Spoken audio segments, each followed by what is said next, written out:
借伤和我操你妈！你我去！你他妈不过是半只脚踏进棺材的老狗，你有什么资格在这里质问我家娘子？读书读一辈子，为天下做过什么？为百姓做过什么？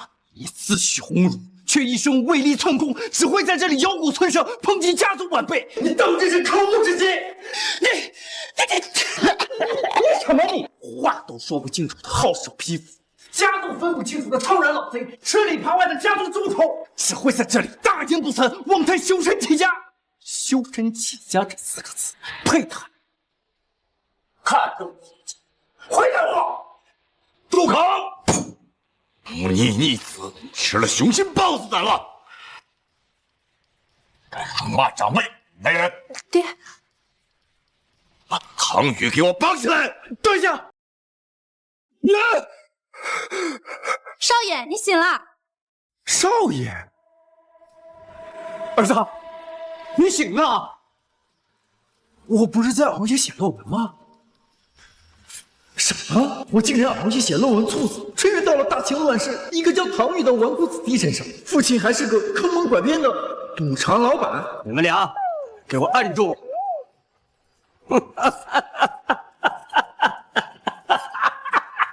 接下来可能会有点疼。我操，这是要干嘛？袁州老爹难道是个变态？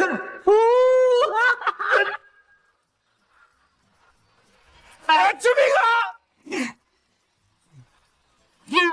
你兔崽子，你喊什么呀？你爹我这是在救你命啊！昨日你被仇家追杀，坠马摔断了腿，你爹正准备给你正骨疗伤呢。那你脱衣服干嘛？嗨，这不显着你爹我专业吗？等等，其实我的腿没事儿。哎，行，你这个话我给你解释解释。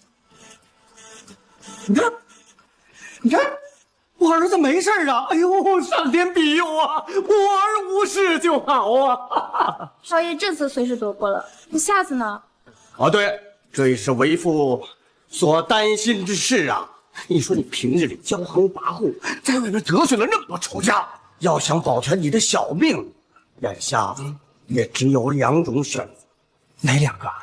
第一，王家的王老爷子他有龙阳之好，你若嫁入王家，成为王老爷子的男宠，那停！不要再说了，我选择第2个。那第2种也是外嫁，她还是一个无比漂亮的贵族女子。下，我不管漂亮不漂亮，只要是个女的就行。少爷真的确定要嫁给健康城第一美女谢秋桐？有什么问题吗？她可是恶名远扬的天下第一女魔头，半年之内娶了4个男人，全都给杀了，而且杀人之前还把他们给阉了。我操，这么变态！之前有狼后有虎，要不先答应敷衍过去，然后再找机会溜之大吉。儿子，要不你就先委屈一下，成为王老爷子的男宠。打住，永远不可能。可是那个谢秋桐，这个谢秋桐之前之所以那么狂，那是因为没有遇见我。给我一点时间，我绝对能把他调教成一条乖乖听话的狗，然后再把他的肚子给搞大，给咱们唐家生个10个8个儿子。不愧是我唐德山的儿子，有志气。那必须，这虎父无犬子。儿子，起床吃饭。你爹我到外边溜达溜达。开什么国际玩笑？让我嫁给谢秋桐那个女魔头，等我吃饱喝足，找机会跑路。你说这古代纨绔子弟的生活不是挺好吗？这原主干嘛脑袋生锈，非要去外面找死呢？儿子，好吃吗？好吃，特别好吃。好吃就多吃点儿。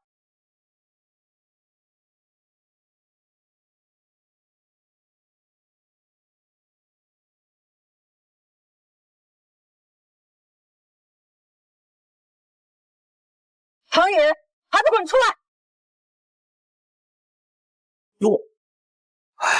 彤，儿子啊，你爹我为了这事儿真是煞费苦心呐。人家谢家可是名门世家，咱们家可没有资格上门提亲的资格呀。于是乎，爹就带领家丁侍女，将你的豪言壮语那个街头巷尾大肆宣扬，效果不就出来了吗？啊！快告诉我不在。唐宇，还不滚出来！我儿在这儿，哎，已经苦等谢姑娘好多时辰了。你不，谢姑娘，谢姑娘，我在这里等候多时了。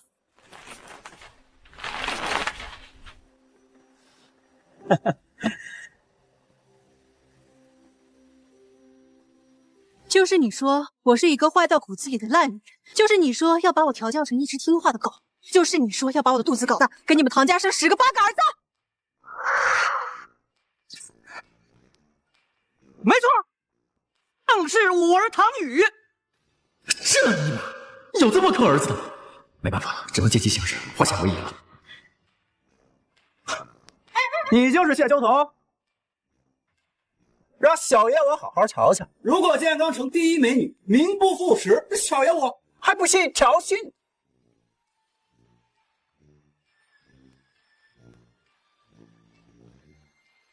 把聘礼留下，唐宇给我绑起来，带走。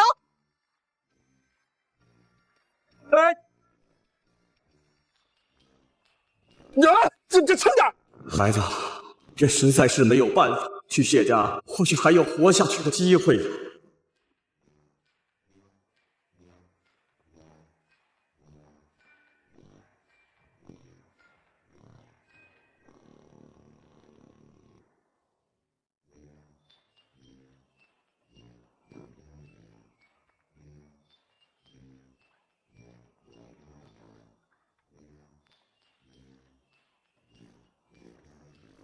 把他给我按住。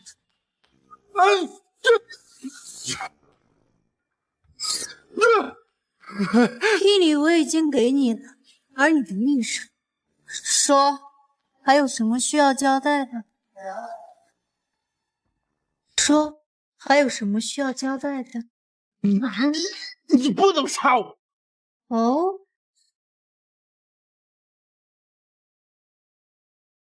理由？挡箭牌！因为我是一个合格的挡箭牌。挡箭牌？从何说起？你看，你是谢家第6女，但你只是个庶出，而你母亲是个小妾，而且已经病死10年。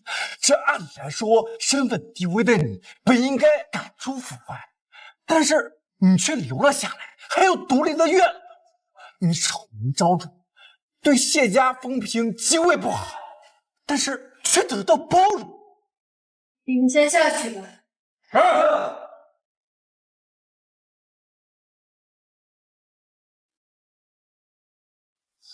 继续。果然，这从古至今到哪里都是人情世故。没想到对谢家下人的打点获得了如此重要结果。再根据自己的推理猜想，或许真的有救。范哥，轻点儿！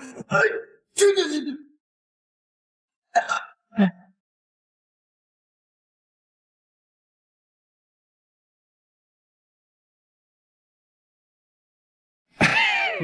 大哥，你给我讲一下你们家大小姐的故事吧。你一定有外人不知道的价值，比如深得太子司马懿的喜欢。这一个聪女人，为何要一直娶男人来污名化自己呢？很显然，她一直在抗拒我的东西。那你为何称自己为挡箭牌呢？因为你之前娶了4个男人，个个心怀鬼胎，被你发现阉割所杀。但我不一样啊，我心术正啊，我来这里就是为了寻求庇护。可能我老爹也算到了这一步，你也寻求庇护，咱们双赢啊！方太是。今天晚上家里有晚宴，我看你是不是那块料。若不是，也难逃一死。如果我是，你该怎么奖赏我？孙儒，我父亲的正妻，也可以说是你的岳母，今年41岁，风韵犹存。我父亲钟爱年轻的妻妾，他已经独守空房8年有余，这份奖励可还满意？真是。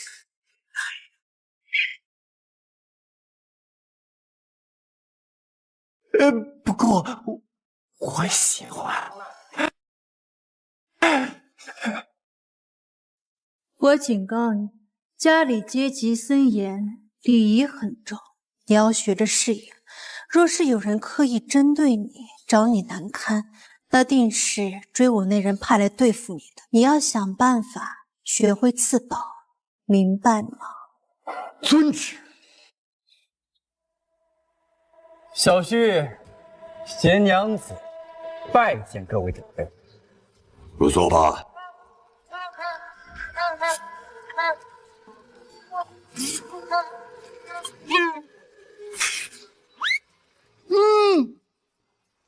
哇，香甜可口，饱满多汁，居然还是冰冻过的，家族就是好，还有冰酱。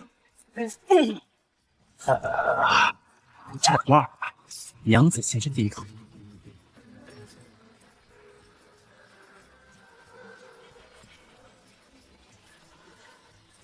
这厅堂之中，长辈面前这么不注意自己的礼仪形象，你唐家的家教就是这样的吗？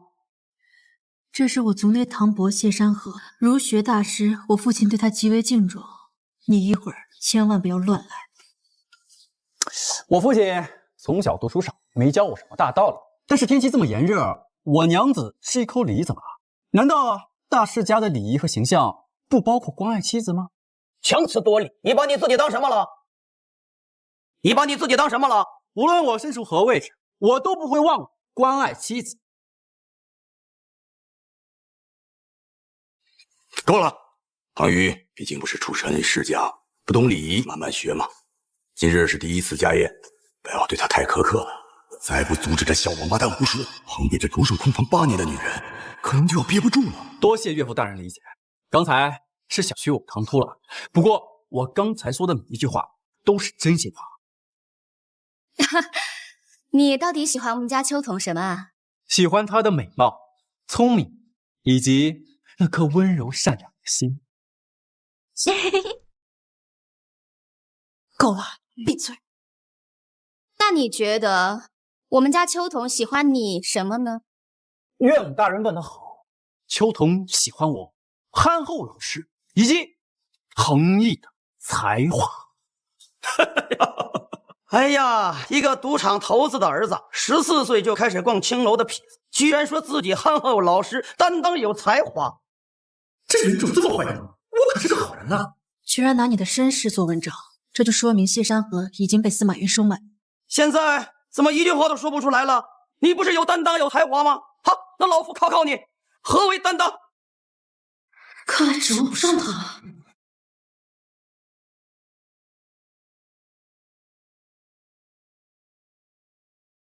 何谓担当？以岳父大人为例，在复杂的官场上拼搏，在尔虞我诈之中如履薄冰，彻夜难眠。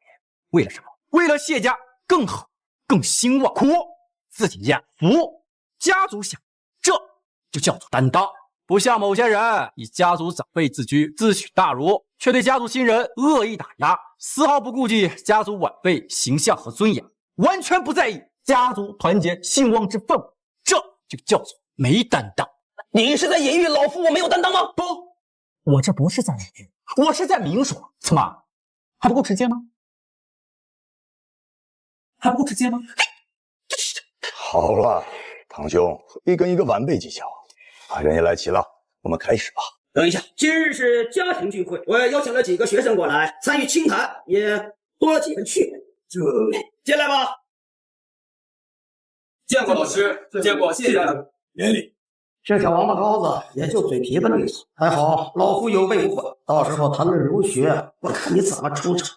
光是嘴贱可没有用，我警告你，你把你的嘴给我闭上，我的脸在谢家可丢不起。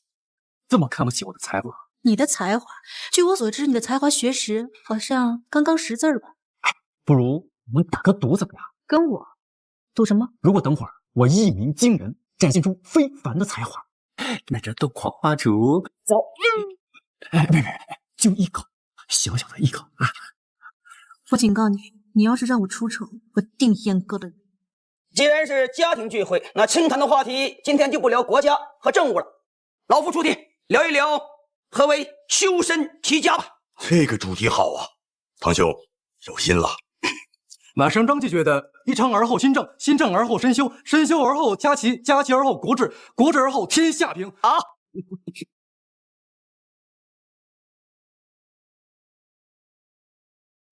晚生和庆对于修身齐家有一些不一样的看法。所谓大学之道，在明明德。欲明明德于天下者，先治其国；欲正其心者，先成其意；欲成其意者，先治其知。治之在格物。啊！好一个治之在格物啊！真是精妙绝伦呐！不错，儒者应当通过观察事物，比如看山、看花、看水，圣贤之道、读史，来增长自己的知识，从而获得智慧。这就是治其知，从而修身齐家。得了，他俩已经把修身齐家的各家见解已经说完了，就算你拨乱情书也没有用。关键是人家在针对你的同时，还同时把自己人推荐给了我父亲，可谓是一石二鸟。而且你也无法挑出他们的毛病啊。家中，我这几位学生如何啊？很有学识，都是人才啊，将来的前途可限量啊。那是，我这几个学生那可是日月苦读，还有今日之博学。不像某些无知小儿，从小就打架斗殴、欺压良善、青楼寻欢，不务正事，还口口声声说自己有才华。嘿嘿，现在怎么一句话都说不出来了？哎，你刚才那大放厥词、目无尊长的样子去哪儿了？哎呀，我说秋桐侄女，你这眼光是有点不太好啊。怎么刚才还嚣张猖狂了，现在哑巴了，不狂了？刚刚那叫做狂吗？接下来你看到，那才叫做张狂。我警告你，你不要乱来！你要是给我丢人现眼，就算我不阉割你，我爹也不会留你。哼！岳父大人，我想说几句。你确定？你可想好了？我确定。本来我也不想说什么，但是唐伯不停地在数落我心思，抱歉，我忍不了。关于修身齐家的言论几乎都说完了，这样完全就是故弄玄虚。我倒要看看你这狂口小儿还能说出什么至理名言。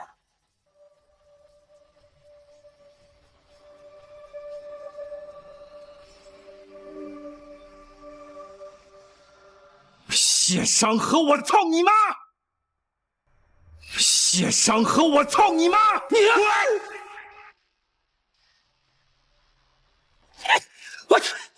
你他妈不过是半只脚踏进棺材的老狗，你有什么资格在这里指望我家娘子？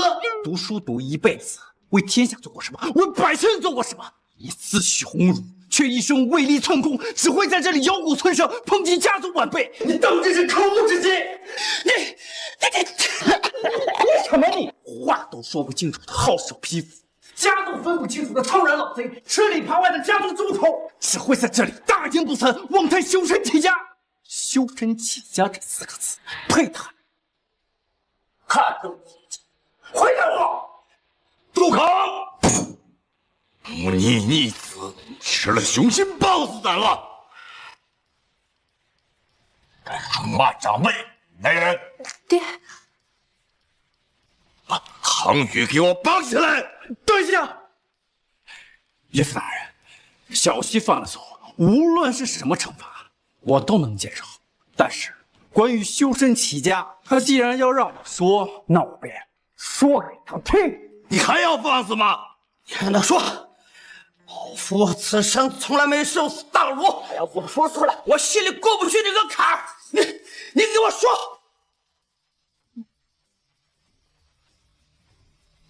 你先说吧。再敢胡说八道，我立刻打断你的腿！修身齐家乃曾子所言，后世修筑者众。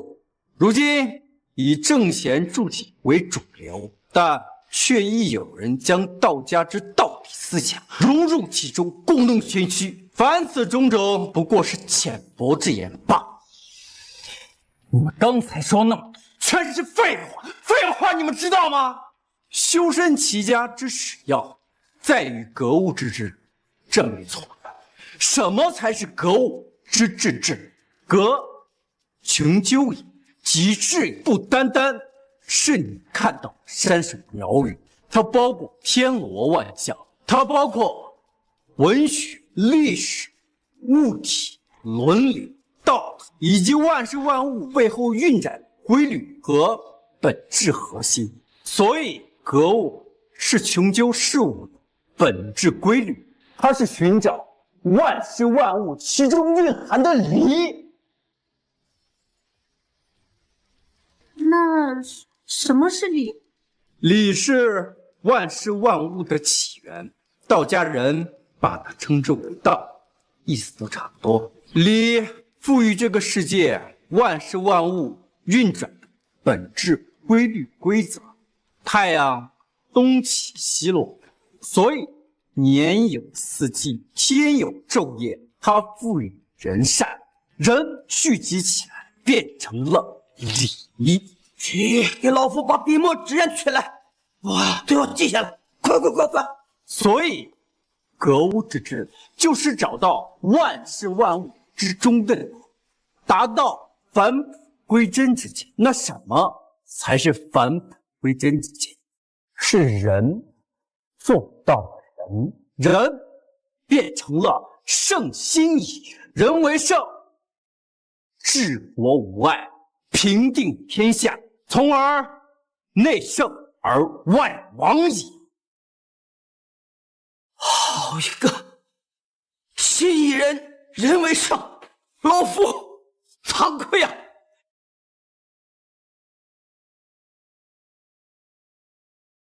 老夫惭愧呀！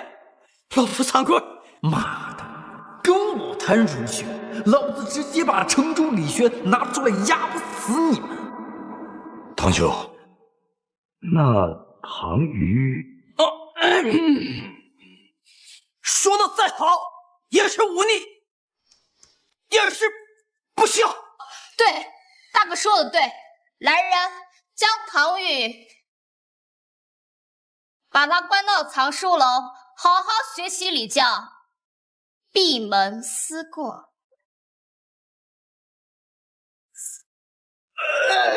等一下，刚才的毒还有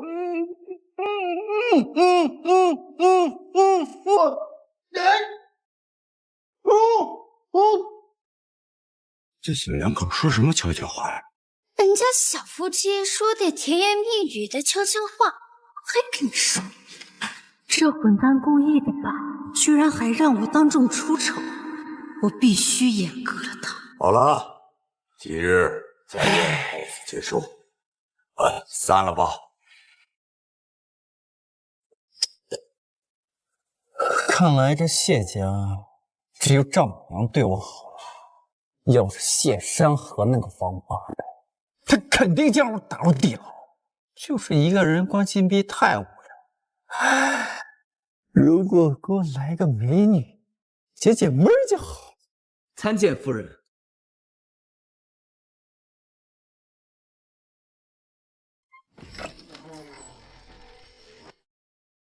是。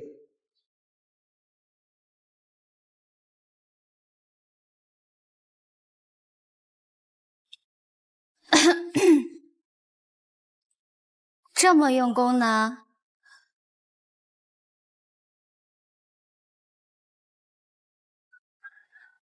岳母大人，你怎么来了？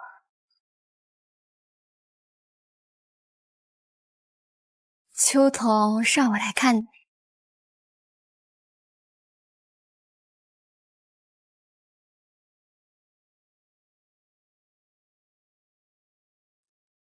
哦，对了，孩子，你别害怕，这事儿啊，我已经让你岳父努力在处理了，事情应该不会闹大。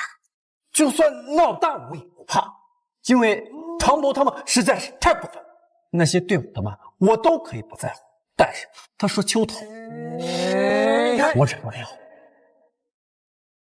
你就这么在乎秋桐了？不，准确的说是在乎天底下所有的女人。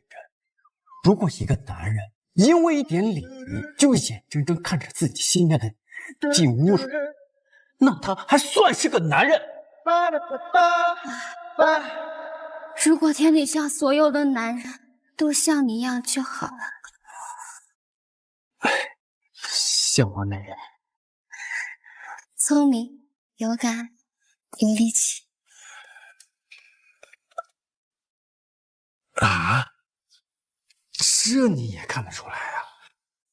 哎，我还是第一次被如此漂亮的女人夸呢。你这孩子胡说什么呢？我都40了，还漂亮干啥呀？岳母大人，你就别再逗小学生了。你怎么可能40？你最多26、7岁，顶天了。瞎说！你看，我都长皱纹了。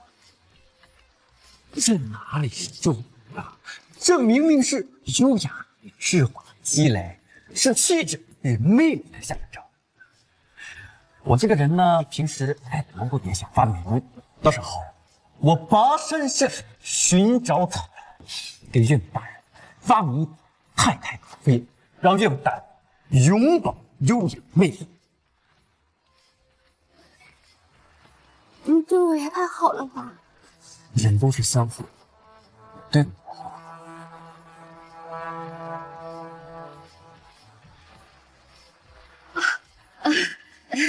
哦，对了，作为长辈，我还没给你做礼物。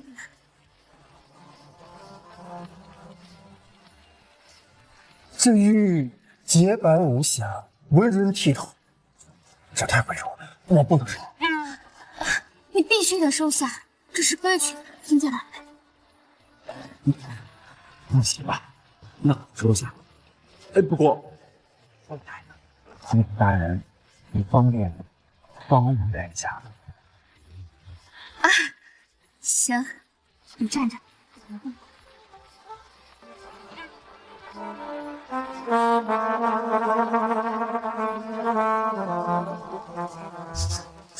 这玉好香啊！哎，快放下，别闻。哦。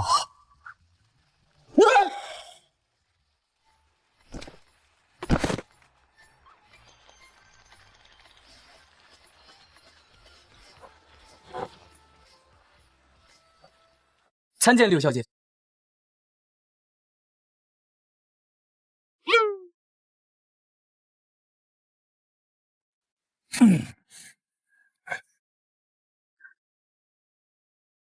这女变态不会精神分裂症吧？是她让我这么做，我这好不容易铺垫到这里，一碰上就把我的火给撕灭了。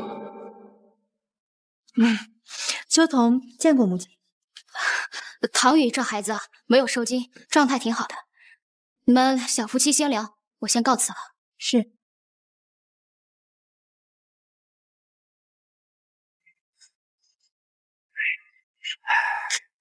完事儿了？完什么事儿？我给了你时间和机会，是你自己不争。但是我现在告诉你，出事儿了。出什么事儿了？被你爹发现了？我可什么都没做，我就收了块玉佩。不是我爹，谢山河是吧？那个狗东西没完没了！你去告诉他，还想比什么？我唐宇奉陪到底。若真是我那唐伯，也轮不到我来亲自告诉你。他意思是追求你个太子司马元。我与司马元纠缠这么久，不是依旧从容面对吗？那这还能有谁？这总不能是当今圣上吧？没错，就是当今大庆皇帝司马天。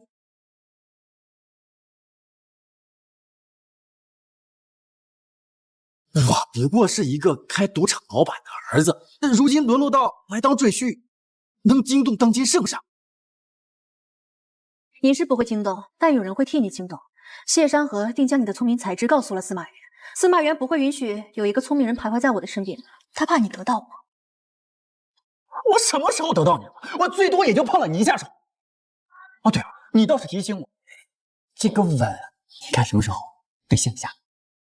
啊！你现在还看不清局势是吗？你马上就要被临时处死了！啊，这么严重？根据宫中眼线情报，南原县遭遇旱灾，流民四起。陛下正在考虑如何赈灾抚民。太子司马炎提议，这次赈灾抚民由我谢家负责工作。那就抚啊！咱们谢家这么有钱，还有兵将，这拿点银子粮食出来，弄好了，说不定身上还有奖赏。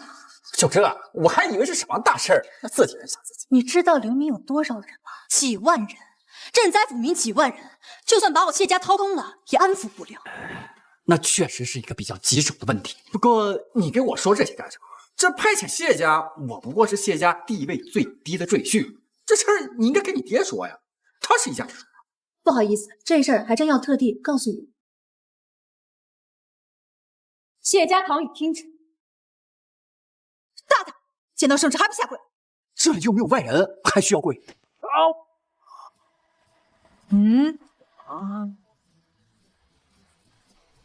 奉天承运，皇帝诏曰：南原县旱灾四起，流民暴乱。听闻太子举荐谢家贤婿，才高八斗，足智多谋，特封为南原县赈灾抚民主使，并派王家辅佐，盼以安定天下。司马懿，我操！哎，辱骂当今太子，可是逆族大怒。司马懿，我操！看人真重。还不领旨？草民谢秋图。领旨？不是，你领旨就领旨，你念我名字干什么？我这可是为你做的键盘，才惹得一裤裆的事儿，咱们俩捆绑在一块儿。放心，司马元不会杀我，只会杀你。你过河拆桥啊！你说我好端端的跟你当什么挡箭牌啊？以前我死了也就算了，现在还要连着我爹一起啊！放心，我也不是一点忙都不帮你。我会帮你收尸，不让你尸体偷尸凌乱。那咱们能不能实际的你们谢家能出多少钱？我爹估计1分钱都不会出。司马元既然想娶我，他不会动手。那你爹是不是有病？你直接嫁给司马元，还能做个外戚，他不香吗？我爹不愿意做外戚，若是谢家做了外戚，一定会成为其他世家集火攻击的对象，搞不好会被灭族。所以你爹就纵容你胡作非为，然后用这种方式僵持平衡。这死几个赘婿倒没什么，反正我死了还能娶其他人。正是这个道理。你们谢家可真是牛逼呀！不过还好有人帮我，这圣旨里可是标注派王家来辅佐我。王家可不会帮你，王家势力太过庞大。司马元知道你这次任务肯定不会成功，到时候把你杀了，再责罚削弱一下王家的势力，可谓一箭双雕。你的意思是，这王家不会出1分钱？让王家一次性拿出这么多钱，也会伤筋动骨。到时候就是责罚削弱一下他们，而你丢的是命。你们古代人都这么坏的吗？啊！我与你们心连心，你们却与我玩脑筋。我死了倒没什么，就是可怜了我那个老爹呀。王家王老爷子有个孙女，名叫王芷若，生性善良，年18，也长得亭亭玉立。若是你能把她搞到手，可能会搞到一笔钱。这下可别说我一点忙都不帮你哦。你又要给我下什么当？先是推荐少妇给我，这又推荐个少女，你想怎么样？一箭3雕，第一算是帮你，第二算是通过你，我谢家也想削弱王家的势力。这第3嘛，给你介绍一个年轻小姑娘，这样你就不会把注意力放在我身上了。他奶奶的！不愧为女魔头，心机居然这么重。但是你越是这样，那我必须得把你给拿下，调教成一条乖乖狗。你又在意淫什么？没什么，我就是在想如何报答你对我的救命之恩。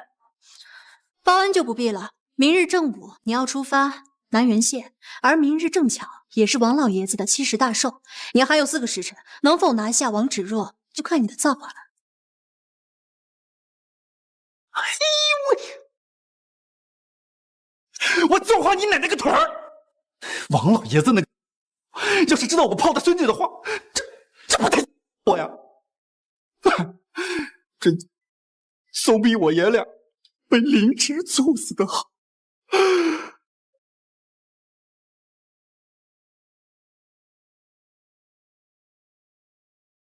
诸位且看，这就是谢家的赘婿。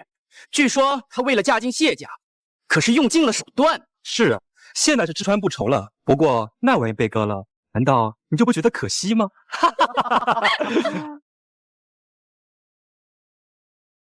不知这位公子，你家娘子？是我，怎么了？好，那麻烦您替大家伙看看，我究竟是不是？哎呀，你耍流氓！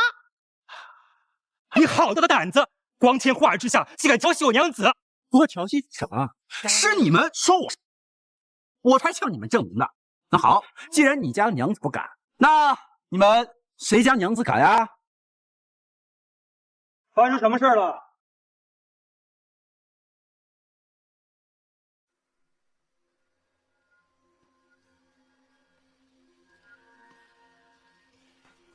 王公子，就是这位。在你的寿宴上耍流氓，人家14岁就逛青楼了，有这些行为不是很正常吗？或许谢家六姑娘相中的就是人家这一点呢。这是王上，王家大少爷王芷若的亲哥哥。本来还犹豫要不要泡你妹妹，既然你如此较真心，那你这妹妹我是泡定。真是恩爱呀！这大庭广众，贴着耳朵说条条报。六姑娘是在教他什么吗？我是在告诉他你的身份，生怕失了礼仪。哎。那倒不至于，毕竟谢姑娘看中的人一定有非凡之处。下吧，我们正好在讨论佛学。韩宇，你也说两句吧。不好意思，我不懂佛学。他谢姑娘看上的人，怎么会不懂佛学呢？你是在暗示他眼光差吗？还是瞧不起我们这些人，不愿意救？哥哥，既然你家不愿意，就别逼人家了。哎呀，妹妹说的对呀，我刚反应过来。这唐宇根本没怎么念书啊！你说这谢家怎么回事？长辈那么有出息，怎么不好好教一教晚辈如何文化传承，如何振兴家族呢？王公子有所不知，在下出身并不好，少不更事，读书少，过于顽劣，所以所谓的佛学，我并不明白。你爹开赌坊的嘛，害得多少人家破人亡，哪有我们这些人高尚啊？唐宇乃卑贱之赘婿，但明是非，讲道。王公子乃尊贵之世子，却是非不分，见风使舵，也未必比我高尚。没想到这家伙口齿竟然如此伶俐，他这不像是没读过书之人啊！你说什么？说你蠢，说你坏，说你无知无德。现在看来，你还有点懂呢。你敢辱骂我？你可知我说的都是事实。怎么？你还有什么不服？我无知无德。行，你说，你今天不说出个所以然来，我告诉你，谢家也护不住。说你蠢，你还不认？那好，我便问，我家娘子秋桐只是个庶出，母亲更是谢地位极低的早逝小妾，为何能留在谢家，而且还要独立于任？我怎么知道？那是因为我们谢家重视亲情，有人情味儿，讲道，特意灌输我们谢家团结友爱，而你却信口开河，说谢家长辈那么出息，却教育不好晚辈，你是不是？而且，一个庶出女子，继母早逝，通过自身的努力得到家族认可，而你却在这里诽谤、恶意中伤，甚至大家还传我是什么？你看，他计较了吗？他追责了吗？你却在这里没有道，步步紧逼。你说，你是不是无知无德？你这是强词夺理！一个连佛学是什么都不知道的家伙，只会在这里翻嘴皮子罢了。唉，一切有违法，如梦幻泡影，如露亦如电，应作如是观。芷若从小钻研佛学，竟悟不出其中的道理，还望高人赐教。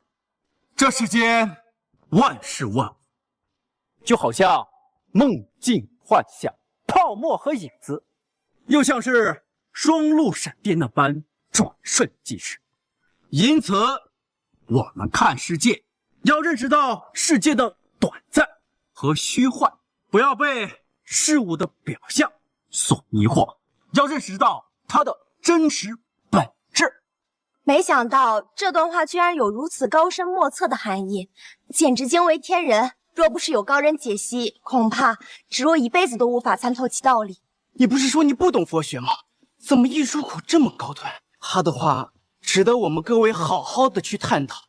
好，既然诸位想探讨，那我便考考你们，什么是虚幻，什么是本质？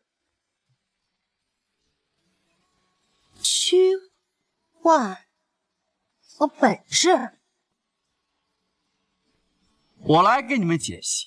虚幻就好像我家秋桐，传言他是个疯癫之人，他残忍嗜杀，心狠手辣。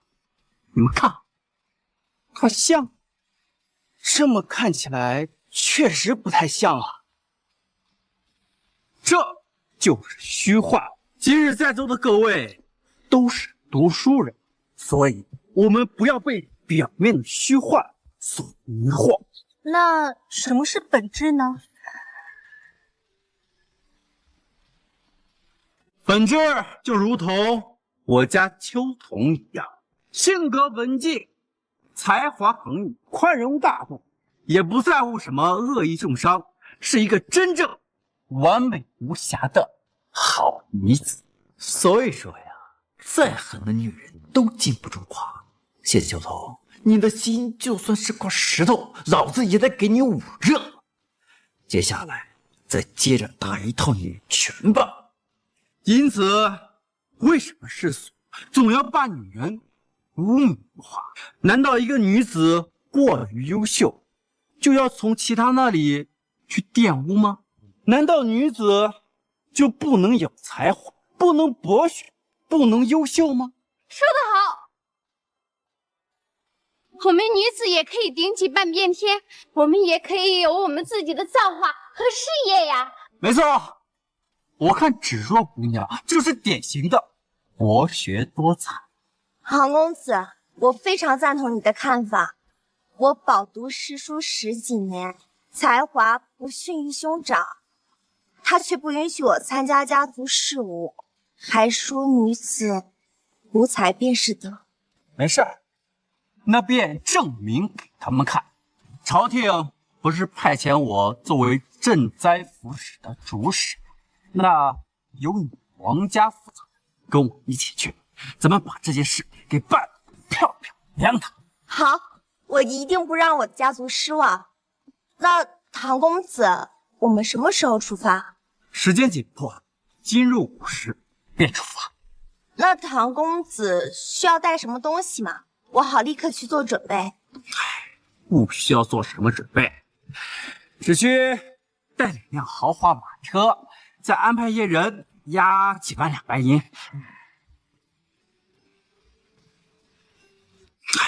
不需要做什么准备，只需带2辆豪华马车，再安排一些人押几万两白银。这家伙还真敢开口啊！好，我马上就去办。行啊，小子，感情你今天不是来替我家老爷子贺寿的。怎么不是啊？这进门我礼都赶了。不，你是来套狼的。套什么狼？空手套白狼。朝廷安排你做赈灾主持，这谢家怎么的，一个子儿都不愿意出啊？马车还得用我们家。既然你们王家不愿意出钱的话，那这样，这个钱由我们谢家出，你们王家不用出1分钱。但是你得答应我一个条件。哇，这男人一掷千金的模样，就是帅。瞧瞧，对呀，如果王公子这个条件都不能答应的话，岂不是王家也太抠搜了些？说吧，什么条件？借我9万两白银，我也答2辆豪华马车。什么？哎，你别激动啊！你要是不相信的话，我可以给你签字画押。等忙完这事儿，我肯定还你。再据现在，每时每刻都有3人在一饮而食，我早一些赶到，就能多拯救几条性命。哥哥，你还是赶紧借给唐公子吧。咱们王家本就有辅佐之令，这1分钱不花完成赈灾，不好吗？闭嘴！这可是几万两，不是几两。就算让这家伙卖一辈子，他也还不上9万两。这是骂谁在外？这是骂谁在外？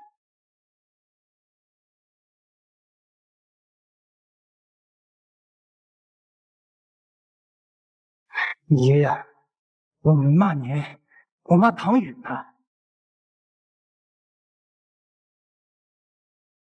怎么后悔嫁入谢家了？想追入王家了？哇，你误会了。今日我携娘子前来呢，一是给您老人家祝寿的，这2呢是商量赈灾抚民之事。爷爷，这家伙一来就开口向我王家借几万两白银，连马车都得用我们家的。这圣旨上可是标明，由你王家进行辅佐，这出点钱出点力，这怎么了？难道你们王家想要抗旨？这钱和物，我们王家都出完了，你们谢家出什么？我们谢家出力呀！王老，你有所不知，这能用钱解决的事儿，那都不叫事儿。这灾民几万人的温饱问题和灾后重建，再加上还要防止他们暴露，这很累的。王少，王给我听令，我代表王家特意派遣你们俩前往南原县辅佐赈灾，在有力长见识的同时，切记要注意自身安全。知道了，爷爷。放心吧，爷爷，我不会让家族丢脸的。力我们出了，物马车我们也出了，毕竟太次的马车，我怕这俩孩子坐不习惯。那个王老啊，你好歹意思意思一下吧，这总不能把事儿全都落在我的头上吧？我压力也是很大的。我们这不是出人出力辅佐了吗？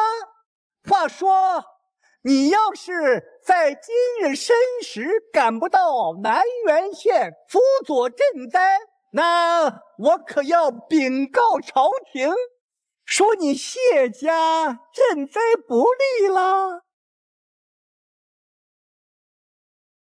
那还愣着干嘛？赶紧速速备车呀！你不要逃吧！这皇上要是想让我死，这普天之下我能躲到哪里去？我可以拿出2千两。怎么了？不打算再娶了？这下一个未必擅长拍马屁。听你这么一说，我还不能坐以待毙呢。哎，这样，你在王府门口前的马车旁等我，我上个厕所，马上就回来。啊！哎，老虎！这天大的窟窿，不知能不能补上。算了，到了南原县再说。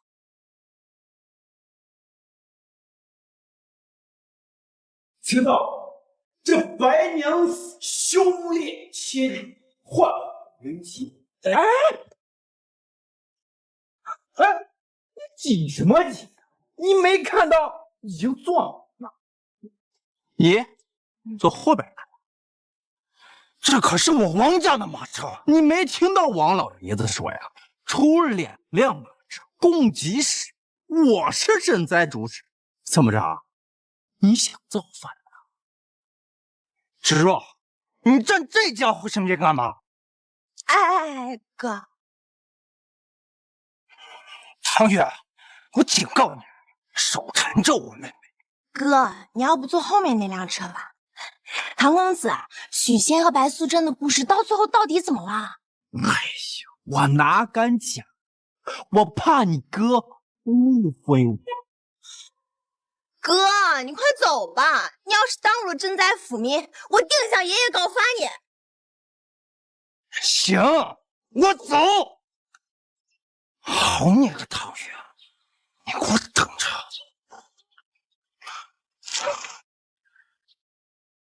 快讲，怎么了？怎么了？怎么了？知道了，后面可有意思。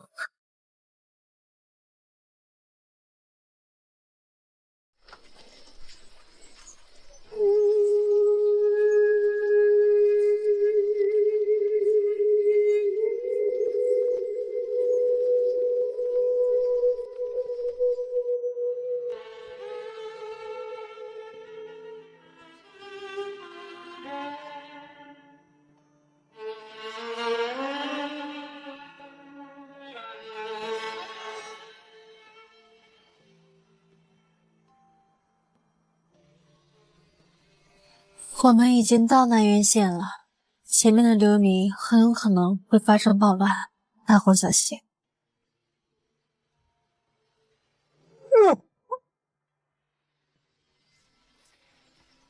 发生什么事了？前方流民拦住了去路。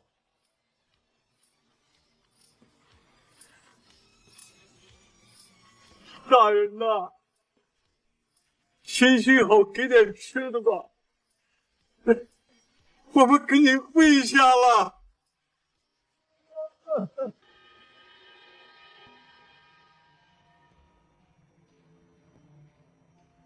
丢！大人，行行好，给点吃的吧，我们给您跪下了。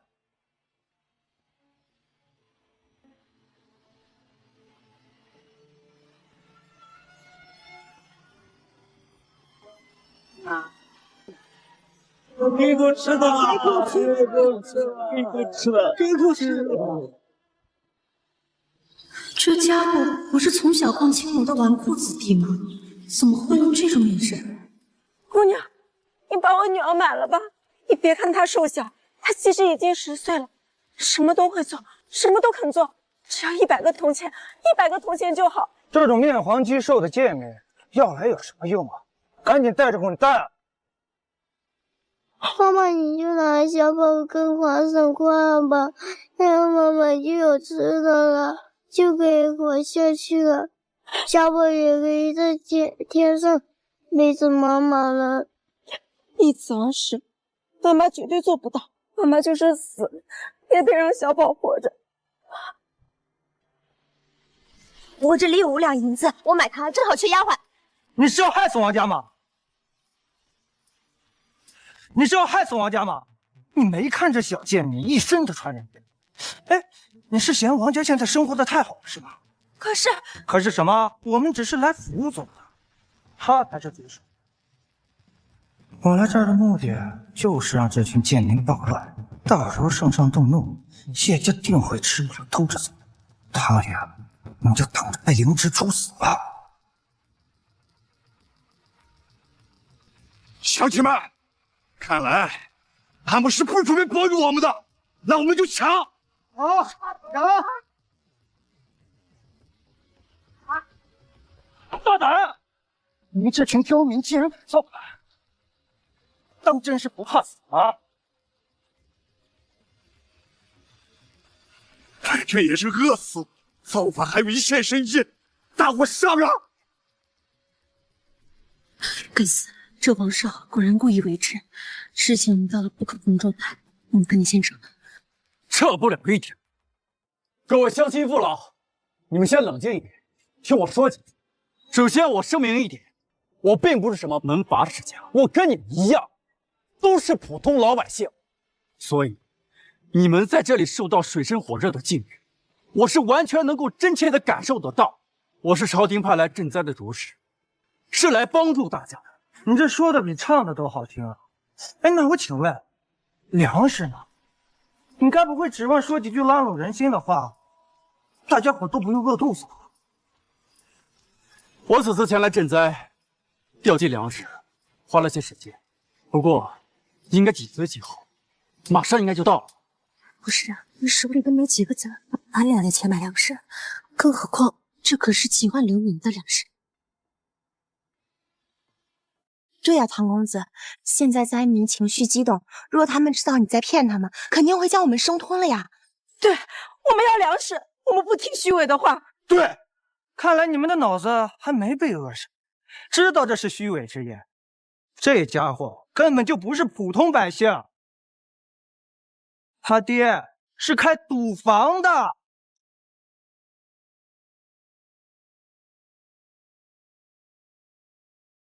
从小就跟着他爹干一些坑蒙拐骗之事。哥，都这个节骨眼上了，你能不能少说两句啊？我说的难道不是事实吗？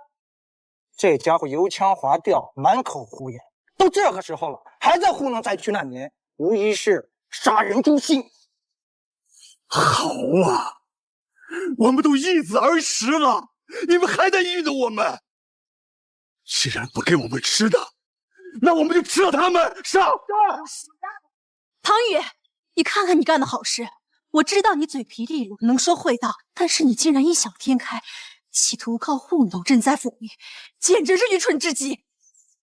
唐公子，我也真是万万没想到，你口中所谓的赈灾抚民，居然是以这种方式，你把我们王家都给害了。反正完不成任务，朝廷也会杀他，拿给灾民分而食之，好歹做点贡献。各位，愚弄众人的可是他，跟我们没关。快，护送我兄妹出去。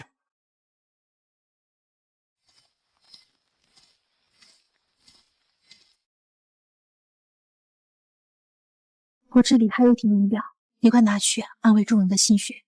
嘘，安静点，别打扰我听政务去。这都什么时候了，你还在这里装腔作势干什么？哼，你既然想死，那我也帮不了你。上，分食了他！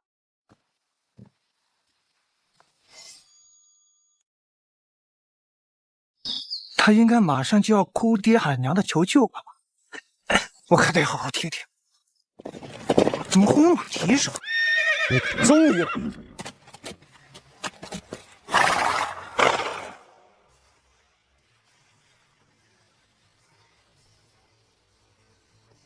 啊！真的是粮食啊！真的是粮食啊！赈灾粮到！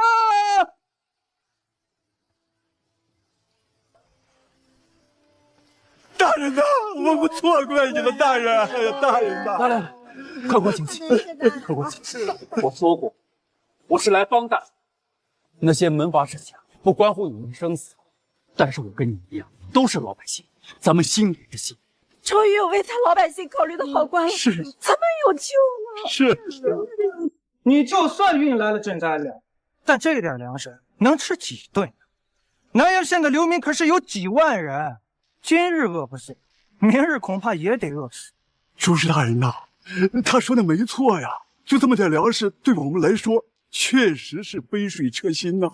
大家伙放心，这第一批粮食时间比较仓促，先让大家果腹一下，后续我为大家准备10万担粮食，保证让大家伙能够吃饱，度过这个灾荒年。10万担呢？10万担粮食，你还真是张口就来啊！你知道这10万担粮食需要花多少两银子来买吗？不管花多少钱，哪怕搭上我这条命，我一定也让大家吃饱，度过困苦。只求大家能够相信我。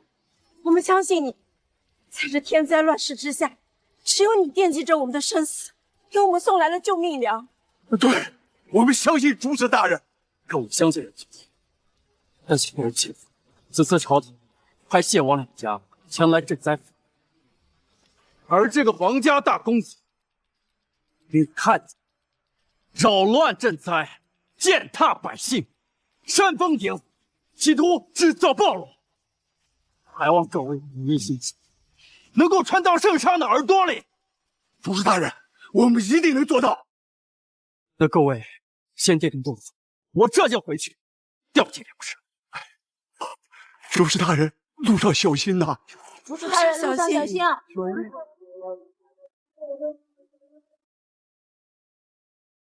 哥，你出事了！你给王家惹出大事了！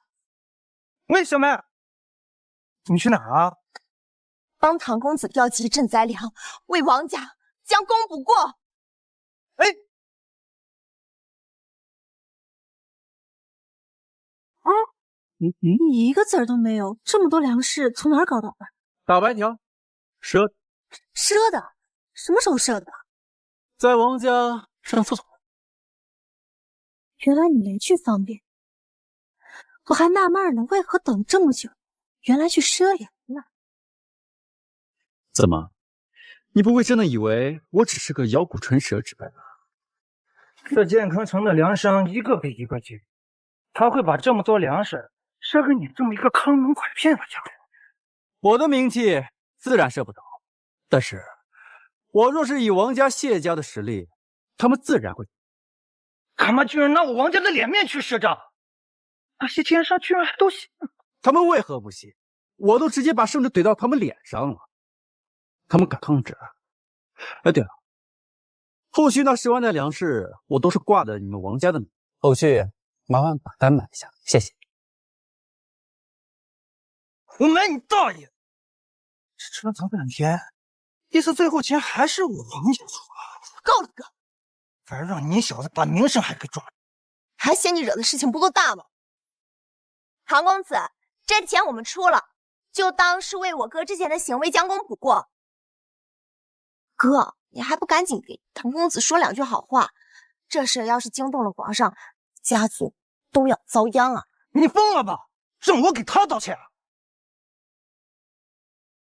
喂，小妹，你冷静点啊！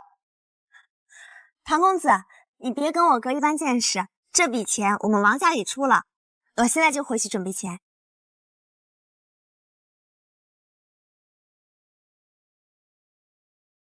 你这俘获小姑娘的手段还真有一手啊！你不会真的以为王芷若能拿到钱吧？你给王少灌了这么多罪名，他若是不出点血，这事过得去？王老那只老狐狸可不好对付。假如皇帝怪罪下来，一只鸡和一只老虎，你觉得皇帝会选择谁？10万袋粮食可不是小数目，那些奸商看不到钱是不会赢。届时灾民情绪更大，我终究能挡一死。那你刚才和王少说的这么多，我故意气他了个狗！你没见他刚才气急败坏的样子很爽吗？不是啊，你心态这么好啊，现在已经火烧眉毛了，你还能笑得出来？这一切不都是拜你所赐吗？既然选择做你的挡箭牌，这就是。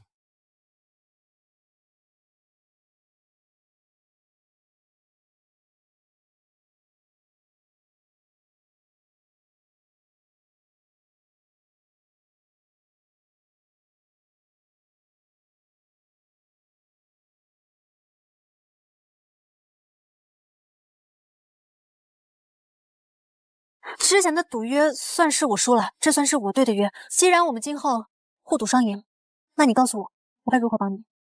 我之前都是跟你开玩笑逗你，没想到你来真的呀！你别得便宜还卖乖，我这是信守承诺，履行赌约。我告诉你，你不要胡思乱想啊！那行吧，你既然喜欢帮我，那就借吧。我只拿得出2000两，至于多的还需要一些时日，但是几万两不可能的。不需要那么多，借我20两就可以。20两，10万担粮食你就借20两，你确定？我确定，20两，我给你搞10万担粮食出来。唐宇，自信是件好事，但自信过头了可就不好了。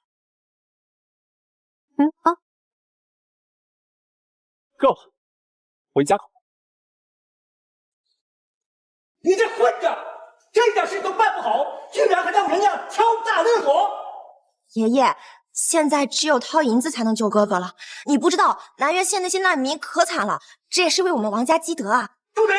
这里哪有你说话的份儿？马上通知下去，我们王家没有表态买粮，到时候这10万的粮凑不齐，掉脑袋的依然是他。那灾区的几万难民等不来粮食，就只能活生生的被饿死吗？你担心那些贱民干什么？他们就像路边的野草，今年死一批，明年又会重新繁殖一批。可是书中并不是这么说的，只若博览群书，为的就是可以做一个有抱负、能够拯救苍生的人。但是爷爷的观点与我完全都是背道而驰的。住嘴！你这逆女，再敢一派胡言，当庭我把你关进书房去！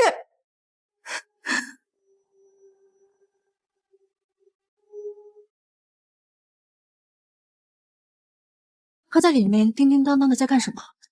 不知道，姑爷一回来就把自己关在房间，还写了几张单子，让下人抓紧时间去购买。买的什么知道吗？我记得好像有当归、阿胶、黄芪、党参，还买了很多芝麻和香料。芝麻和香料，这家伙究竟想干什么？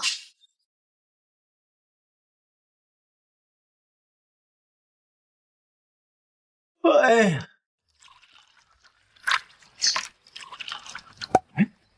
哎呀，大功告成，要取个什么霸气的名字呢？不然这东西失去根本价值了呀。有了，那干脆就叫龙游，既高贵又霸气。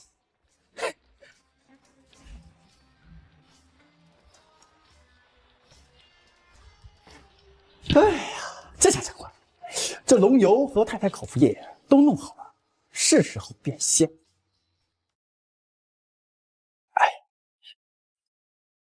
小婿携娘子拜见岳父岳母大人。这家伙肯定是厚着脸皮来要钱的，那是几万两银子啊！不好意思，唐宇，这可能只能牺牲你了。怎么样，这赈灾抚民还顺利吗？秋头，咱顺利？什么？这家伙居然把主意打到我头上来了！官人不是赈灾主使吗？那可是。我这贤婿才高八斗，能力超群，可是圣上指名点姓钦定的赈灾主使，想必这赈灾粮也早就凑齐了吧？没错，这每天都会有大批的粮食运往灾区南垣县。哎呦，那贤婿抓紧去运送粮食，跑来与我轻谈，这万一耽误了大事儿。哎呀，岳父大人，您多虑了，这赈灾之事，小婿安排着井井有条。今日前来呢，是来拜见岳母大人。啊！之前岳母大人担心青春流逝，小婿许诺将为岳母大人跋山涉水，寻得名贵草药，银之太太口服液，让岳母大人永葆青春。我还以为你只是随口一说呢。嗨，那岂不是寒了岳母大人的心？来人，将东西呈上。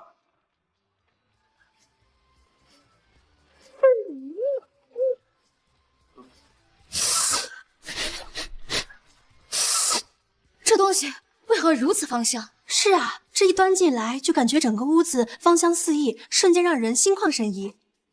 那当然，因为这里面含的有千年灵芝、天山雪莲、龙涎香以及冬虫夏草等数10种名贵药材，再搭配上灵隐寺长老开过光的天山水，此物不仅能让岳母大人光彩照人、永葆青春，还能诱我谢家基业长青、门户兴旺，子嗣后代更是人中龙凤。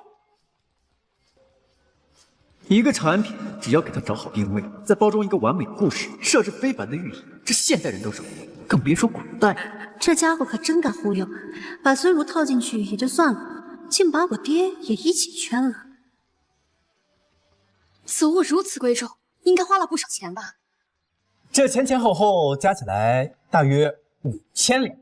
不过这5000两能保佑我谢，能让岳母大人永葆青春，小婿觉得还是值得。这5000两我必须给你，我可不能占了后辈的便宜，这毕竟是花在我和谢府身上的。快去取5000两给姑爷。是。等一下，哎呀，啊，这后辈送长辈东西，这本来就是礼仪孝道。你要是给钱，是不是显得咱们太见外了？这可是5000两，又不是我事。哎，5000两又如何？咱们贤婿啊，神通广大，这赈灾款几万两都凑得，他怎么会在乎这区5000两？你说是吧？没错，这5000两献给谢府和岳母大人，小婿不在乎，可是人家在乎。什么意思？因为这5000两都是挂在您的头上。我说贤婿啊，这赈灾款几万两你都凑得了，这区5000两你还要挂账，还挂在老夫头上，你是不是对我和你的岳母大人有什么意见？哎呀，小婿不敢。岳父大人，您是没去过南原县，那里满目疮痍，尸横遍野，灾民们纷纷易子而死，那场面简直是惨不忍睹。小婿代表谢府作为赈灾主使，着实受不了，所以将凑到所有的钱物全部用于灾区。不信的话，您可以问秋桐。是的，父亲，那里的确是人间炼狱。好在百姓们都记得我谢家的好，并会将王家的种种恶行传到圣上耳朵里。岳父大人，您听见了没有？您亲闺女总不能信口开河吧？所以我真的是身无分文，这回城之时才去操办的这些事情。这起初那灵隐寺长老还有那药材掌柜还看不起我这个废小婿呢，我是着实没有办法，我才说我这是为谢府一家之主办事儿。我岳父大人要给他最钟爱的正妻研发出一款青春灵药，但是他们全都不信。为何不信？哎呀，他们说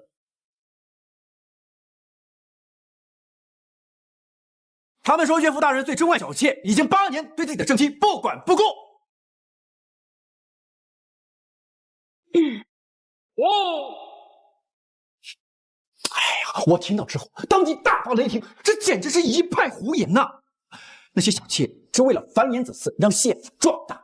我岳父大人最爱的只有岳母大人，不然怎么会不辞辛苦豪掷千金前来购药呢？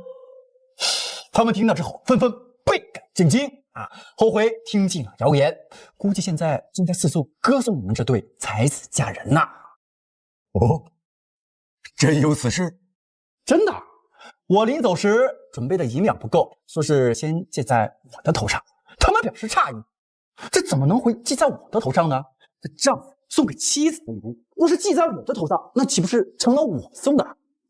不过眼下我看岳父大人一脸不悦，还是小婿去凑一些银两，把这个窟窿给填上。等一下，好，等一下。这女人呀，得不到丈夫的疼爱，就自己不能爱自己了，去取银票。这东西呀，我自己送给我自己。夫人，夫人，生什么气嘛？今天我们只是想逗逗你。其实我早就想送给你一个特别的礼物了。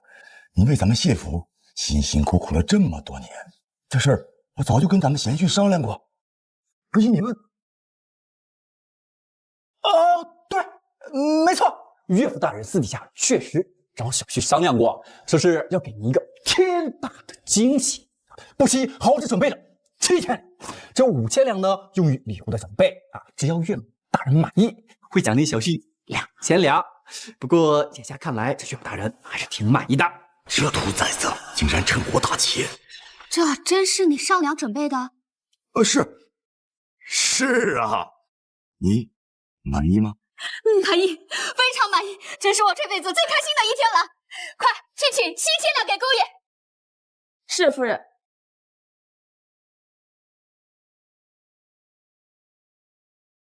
厉害呀，腾！我见过坑爹的，倒是第一次见坑老丈人的。这早就坑了呀？怎么就没坑？就你那玩意儿能让我后妈永葆青春，还能壮大我谢家？嗨，就他那老两口。你爸妈恩爱，心情好了，这皮肤肯定就好，这青春自然就常在。我那些都是活血养人的中药。至于壮大嘛，家和万事兴。这况且这谢家不是还有我在吗？但你费尽舟车赶来的7000两，也抵不了几万两白银的苦。那这剩下的大头，就只有靠王家来填。王家，快点，赶紧的，磨磨唧唧的。不是，这外面湘潭原先运粮的马车怎么一辆都好啊？你个狗东西！我们正想去找你呢。王家根本没有许诺赊财赈粮，你让我们亏了几万担粮草，赔钱，必须赔钱。对，今天不给钱，你们谁也别想跑。你们一个个贩卖粮食的奸商啊，怎么跟土匪一样？这王家不认账，可没说我们谢家不认账啊！哎呀，怎么就只有7000两？我们调运准备的粮食可得需要几万两。那你们把这全部粮食运往南原县了吗？没有，山高路远的，要运完也得分几批吧。那不就得了？这粮食都还没运完，就想要全款，这只是第一批款项啊！我告诉你，那群灾民可是等着这批粮食救命啊！立马给我大张旗鼓运去，不许停！听见？第一批粮食应该得需要1万两吧？你这儿可就只有7000两。我们粮商四处收购粮食也得需要钱吧？再给3000两。今日来的匆忙，下次定给大家伙补上。哎，没事儿，我们就在这儿等着你取钱。什么时候钱取到了，什么时候我们就派人运粮。你们这是在侮辱我们谢家，连这3000两都拿不出来吗？我们只认现钱，不听故事。钱到，粮到。看来王公子说的那些都是真的，还警告我们，这家伙嘴皮子利索，别被他忽悠了。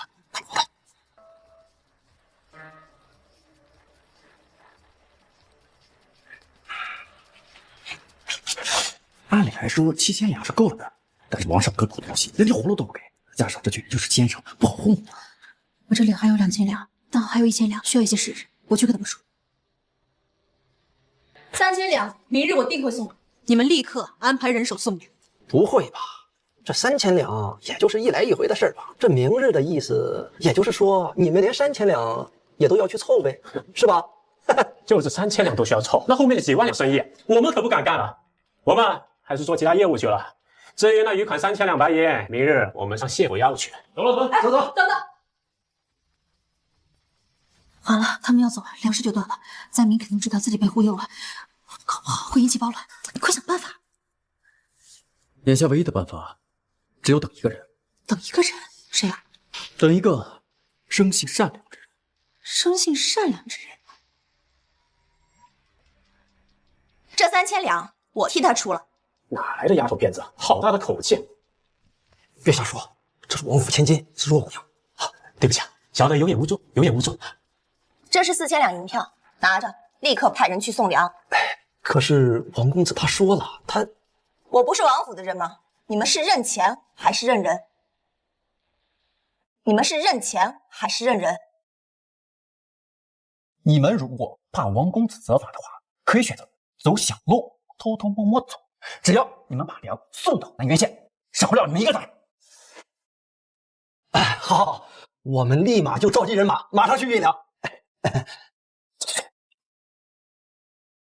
对不起啊，唐公子，我爷爷不愿意出钱，芷若把所有的钱，包括玉簪首饰都给卖了，也勉强只能凑到4000两。没关系，你这4000两可算是搅得燃眉之急呀。不是，你怎么知道芷若姑娘会来？还是说你俩私下有连线？没有啊，我们生性善良之人，心有灵犀，这事想到一块儿，不是很正常？怎么，你吃醋了？你看你任性啊！芷若姑娘之所以能来，是她从我们来的这一路上都在跟踪我，明白吗？唐公子真是感知敏锐，没想到这都被你发现了。没错，我爷爷不愿意拯救苍生，但是芷若愿意，所以我想尽可能的去帮你。你已经帮了，但接下来能帮的只有你爷爷了。我爷爷？对呀，是因为你爷爷有钱呐。这拯救苍生还得靠钱，靠你我之间微薄的爱是不够的。我爷爷不可能会答应的，我已经试图去说服他了，但是他差点还我金币。说服你爷爷不能只靠嘴，得靠脑。靠脑？来，我教你如何走。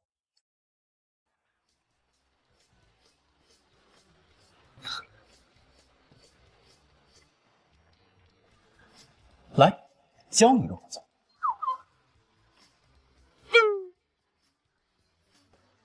啊，这能行吗？我有点不敢。你想想南云县那些一死而食的灾民，而你这一个举动就能拯救苍生啊！那行，那我就按照唐公子说的做。好，来，去吧，拯救世界就靠你了。不是，你又在想什么鬼点子？这可不是什么鬼点子，此乃唐氏杀猪盘。那苏老不是今年老狐狸吗？一会儿看斗不斗得过这个行列。唐氏杀猪盘，什么东西啊？别着急啊，到时候你就知道了。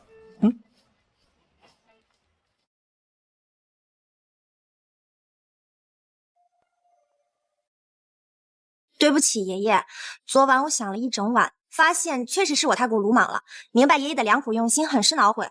今天特意准备了礼物给爷爷，当做赔罪。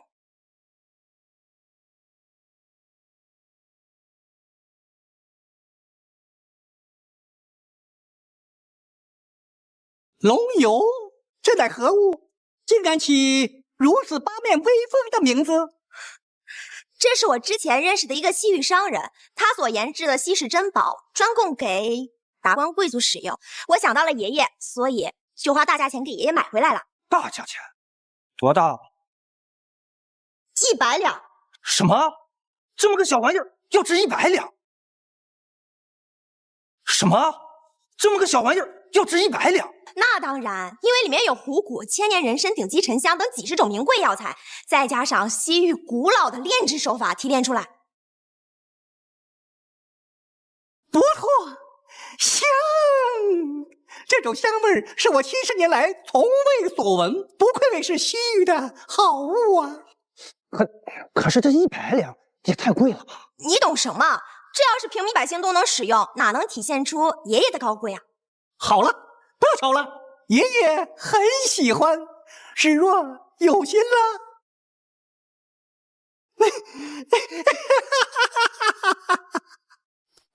完了，感觉回来了。听说你在西域搞到了不少好东西，能分享一下？我们都想要啊！对，我出100两，实在不行200两也行。我出200两，我出400两。给我，别给我了！你把它吃光。我出400两。哎，你说这老狐狸要是不上当，那我那2000两银子不就白费了？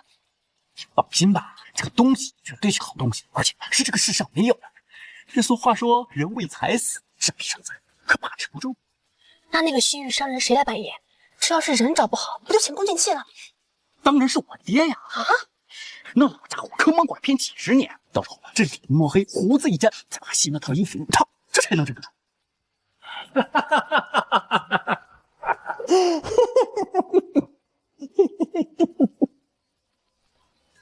爷爷，这东西真如此畅销？那可不，一群人围着我水泄不通，纷纷掏出真金白银求着购买，再和我吃饮一瓶。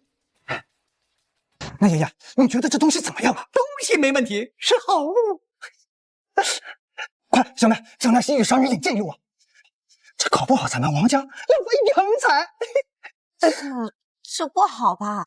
这可是我给爷爷的一点心意，你居然想拿来赚钱啊？你懂什么？真是头发上见识短。这搞不好，这可是一个千载难逢的好机会。这件事由我全权负责。一个女孩子家做不了这些业务。我不，到时候你要是亏本了，肯定会怪罪到我头上。爷爷，如此胆小怕事，将来难成大事。放心吧，此事由爷爷做主，没人敢怪你。对了，少儿，你也别太鲁莽了。为了稳妥起见，先小额采购一批，看看情况。好的，爷爷。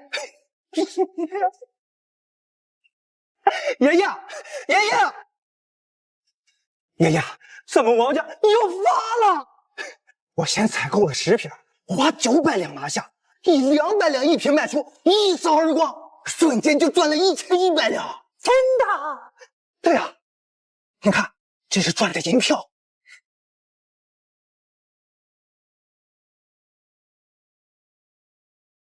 不过这眼下有个不好的消息。什么不好消息？有其他的富家权贵看中了这1本万利的生意，找到了这西域商人，准备大批量采购。那怎么能行呢？我当即决定独揽这生意。嘿，你此回来与爷爷商量。那西域商人有多少货？所有原材料加上连夜加工生产，能出400家。这整个大庆国有1号之人，不可能才400人吧？那4万两白银可不是小数目啊！但是操作好了，我们可以赚10万两白银。那如果错过这个机会了，到后面就算拿到货，也卖不了这个价了。那毕竟它不是一家独有啊。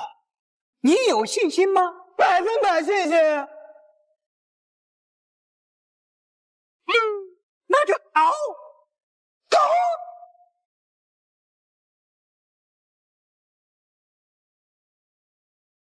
你既然都要骗了，你干脆把这空瓶子送过去，不就省事儿了？你这油看起来也太恶心了。浅了？什么浅了？目光多强！如果发空瓶子过去，最多也只能让王家赔钱。但是如果用了这个油吸养男人，不光是退钱这么简单，还得赔钱吃官司。这听你这么一说，我好像确实是目光短浅了。快安排些人把这些货全都拉出去。儿子，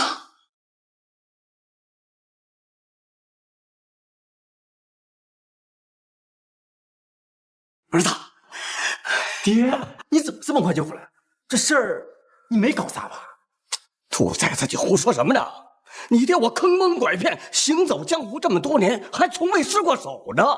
哎，那个老东西被我忽悠的，哎，一愣一愣的，就差跪下来跟我磕头拜把子了。哎，儿子，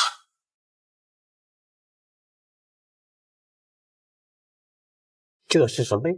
啊？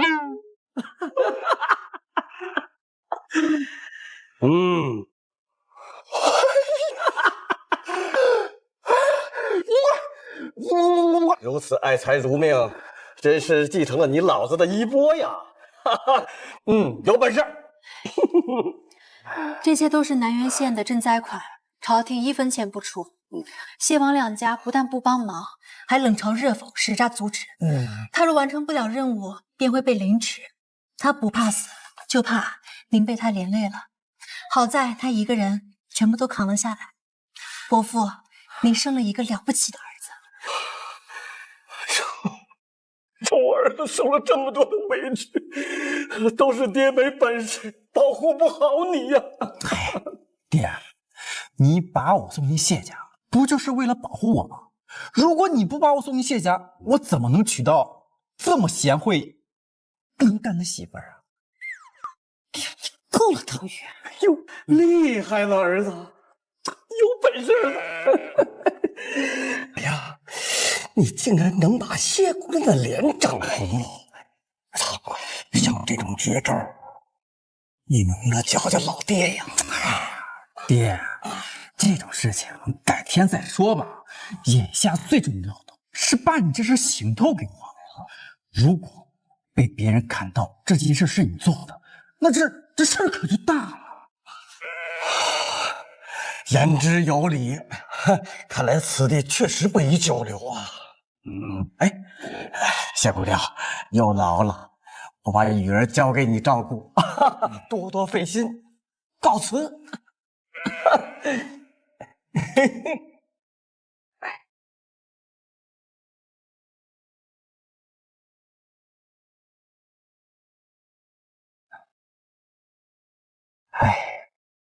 来，这是2500两，你先拿着。之前借了你2000两，这多出了500两，算利息。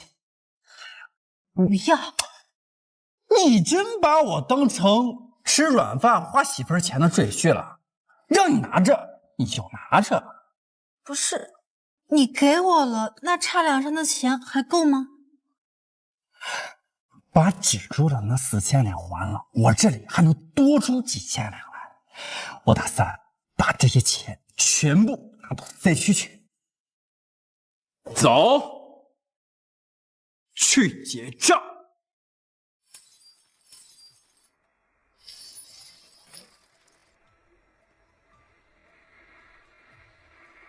你这混账！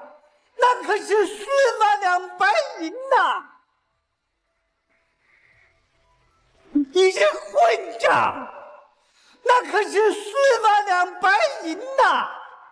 爷爷，你等着，我马上就去找西域那口东西，我定把他千刀万剐！站住！我们王家怎么出现你这么个傻子？人家既然敢骗你，还待在原地等你来抓吗？这么贵重的东西，你怎么不想办法挨个检查一遍？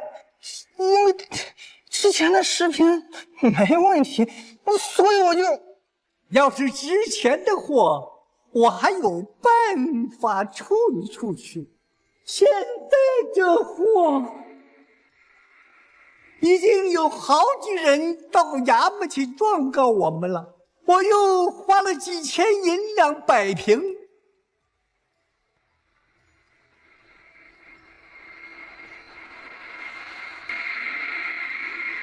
都怪小妹，那要不是她，简直不可能发生这种事情啊！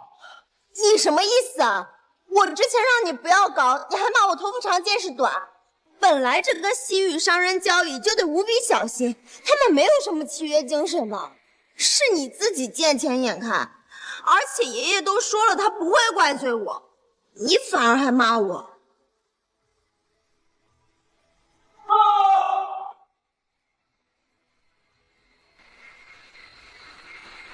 不还老爷，太子殿下一定要健康好，目前这场谢家全文正在府民之事。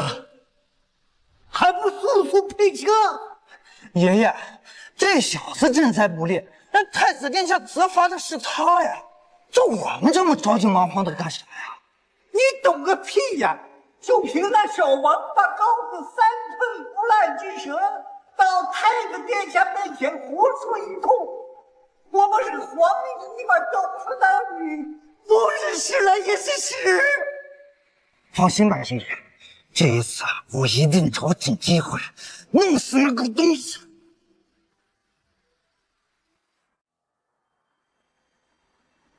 你说这姑娘会不会被发现？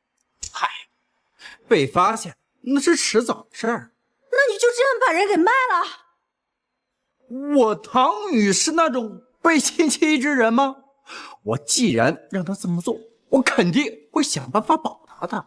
保他？怎么保？现在还不敢说。你什么意思呀你？不好了，不好了！小姐，姑爷，太子殿下和王府的人都已到谢府，谈论赈灾抚民之事。这么急？这完全不给喘息之机呀！你一会儿千万不要乱说话。司马元不比谢山河，一旦出事将无力回天，知道吗？知道。走。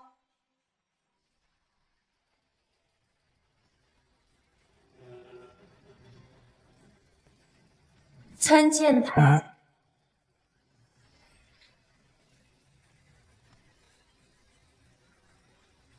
参见太子殿下。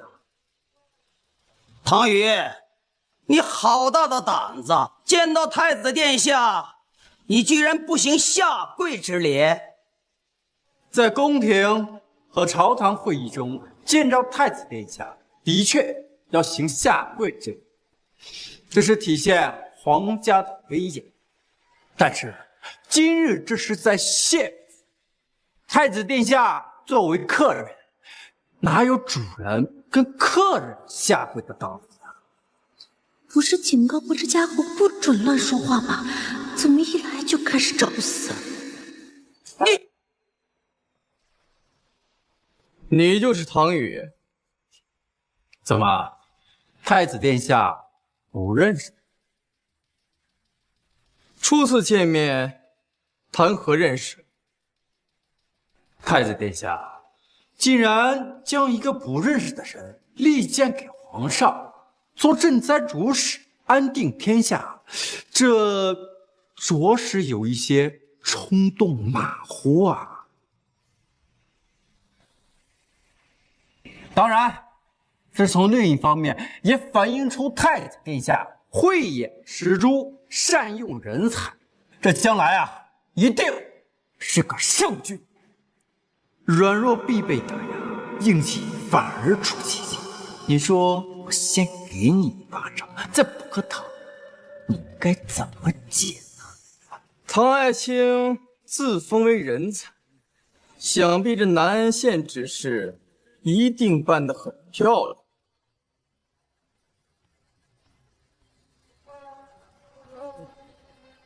这自以为是的家伙，竟自个儿往枪口上撞，现在懵逼了吧？这不能说是很漂亮吧，这只能说是相当漂亮。这只能说是相当漂亮。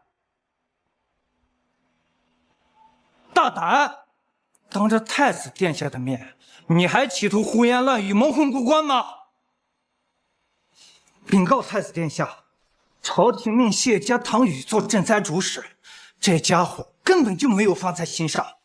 他先是拿着圣旨，打着我王家的名义，赊了一点粮食去送往灾区，并忽悠当地灾民会陆续送去10万担粮食，结果了无音讯。恐怕此刻南苑县已经暴乱。没错，太子殿下，这谢家唐宇作为主使，一语分不出，什么事都犯在我王家的头上，甚至前往南苑县视察灾情的马车都是我们王家出的。对，太子殿下，唐宇年岁稍小，又不懂赈灾之事，再加上朝廷对他寄予厚望，他压力很大，所以才……我让你说话了吗？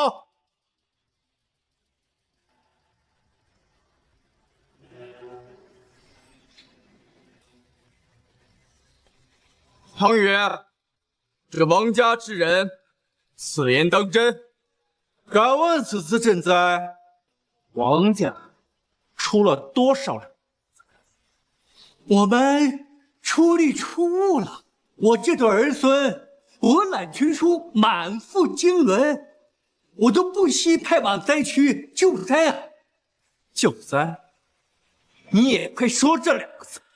这王家大公子一到灾区，便大骂灾民是贱人刁民，还颠倒是非，煽风点火，企图制造暴乱。你放屁！我没有。太子殿下，他胡说。对，太子殿下，此人赈灾不力，妄想转移战火，凭空栽赃陷害，请太子殿下明察。禀告太子殿下，小的已从南苑县赶回。禀告太子殿下，小的已从南苑县赶回。太子殿下，这俗话说，真的假不了，这谁是谁非，便一目了然了。这欺君之罪可是要灭族的，恳请太子殿下严肃处理，以正家规国法。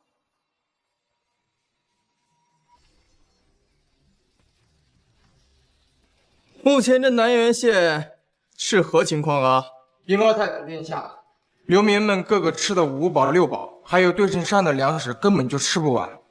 他们不再逃难，纷纷开始搭建房屋，已经重造家园了。不可能，绝对不可能！你是走错了地方，确定是南苑县吗？确实是南苑县，这种掉脑袋的事情，小的绝对不可能走错。而且所有的灾民都在夸谢家唐宇有的还在说什么王家就应该被千刀万剐。太子殿下，此人绝对说的是假话。健康城及周边所有粮商都停止供粮，而且我去过之前运粮的路线，一辆运粮的马车都没有，怎么可能会有堆积成山吃不完的粮食呢？望太子殿下明察。我说王老爷子，你可真是养了一个博览群书、满腹经纶的好孙儿啊！是自个儿把自个儿给卖了。太子殿下，你可听见了啊？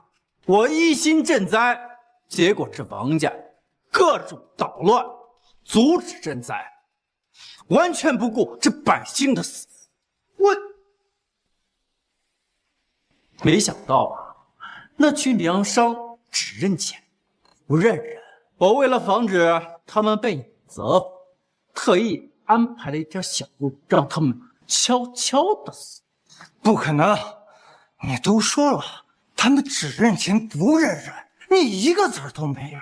单凭赊账，他们怎么可能赊几万两的粮食给你啊？谁说我赊账？这全款我早就结清，甚至我还多付了几百两算作小费。你从哪儿搞来的几万两白银啊？谢家绝不可能拿出几万两白银给你，你肯定是做了偷鸡摸狗、烧杀抢掠之事。啊！这当着太子殿下的面，可不能血口喷人啊！这可是要负责任。我是明白了，唐宇他爹是开毒坊的，专门干坑蒙拐骗之事。这些年，他不知害了多少人，家破人亡。那几万两银子是他吸老百姓的血。太子殿下，今日你可要为老百姓做主啊！我说王老爷子，这谢家都拿不出几万两来，我爹开一个小小的毒坊维持生计，能拿出几万两白银来？这些钱都是靠我自己的本事给赚来的。你有啥本事啊？你除了摇拳鼓舌、糊弄欺骗，你还会糊弄欺骗？莫非你那几万两银子是你联合唐宇？爷爷，我什么？真是你串谋唐宇给我下的套？好啊，日防夜防，家贼难防。你看我今天不，住手！这里是县里正厅，更是有太子殿下在，如此没有礼仪，成何体统？行了，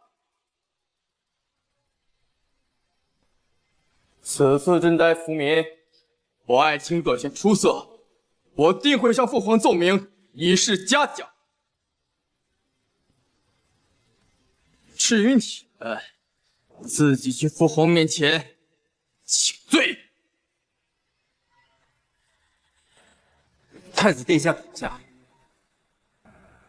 潘爱卿还有何事啊？此次赈灾，在下车前马后，出钱出力，虽舟车劳顿，但报效朝廷，也在所不辞。只是在下有一个小小的心愿，还未曾实现。说吧，官爵、珠宝还是封地？太子殿下误会了，在下岂敢有如此野心，狮子大开口呀！在下只是想娶一个二房，想请太子殿下做一个见证。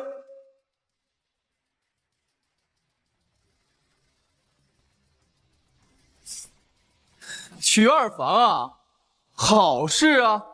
看中谁家姑娘，本太子亲自为你见证，一定帮你拿下。王家姑娘，王芷若。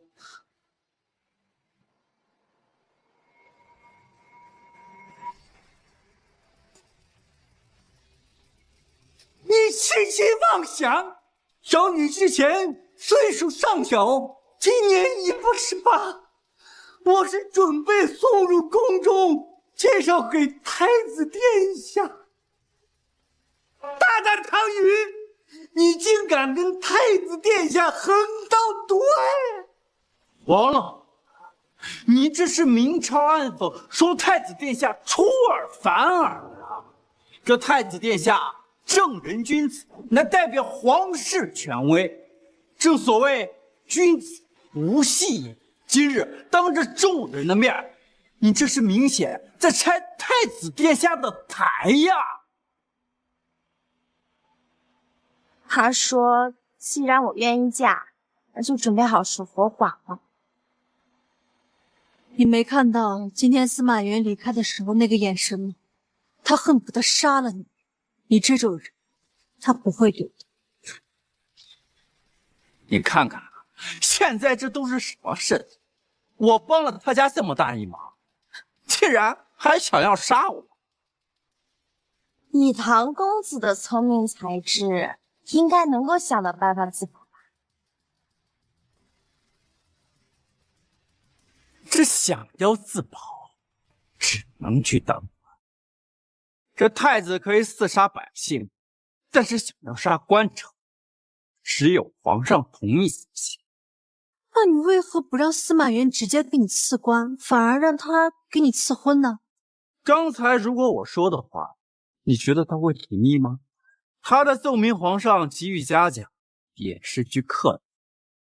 这官还得是皇上亲自赐才行。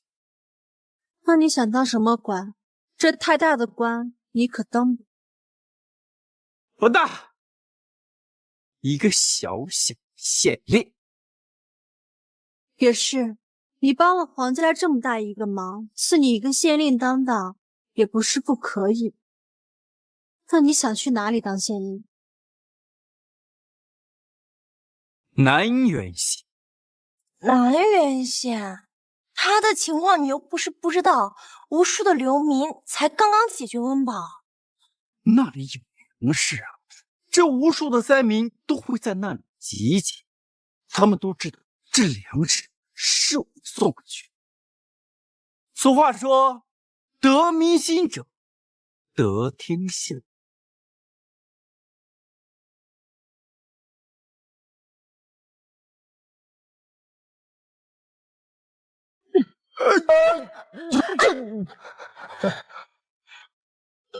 想造反？唐公子，这可是诛九族的，你可不许胡说。我有说造反吗？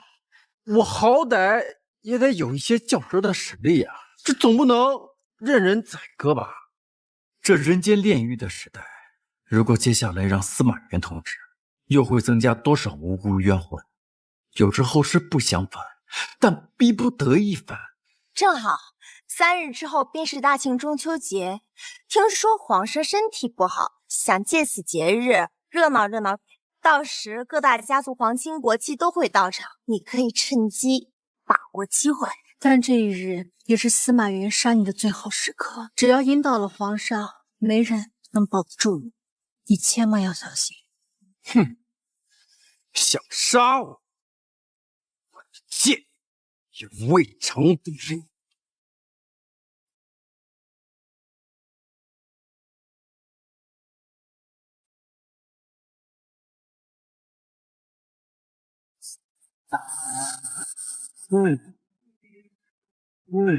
敢问姑娘芳名？迟了，已经名花有主，换个。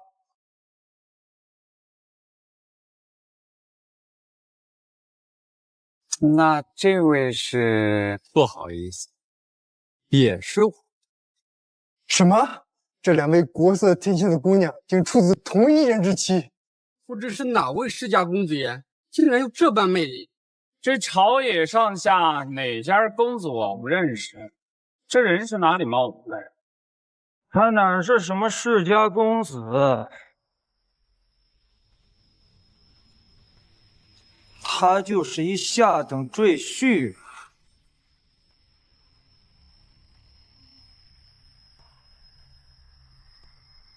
啊，我想起来了，这是谢家的赘婿，我略有耳闻。他爹是个开赌坊的江湖骗子，是不是啊？问你话呢，你聋了？你找我说话，是不是应该自我介绍一下？看你这装扮，也是大家族出身，怎么一点理都不懂？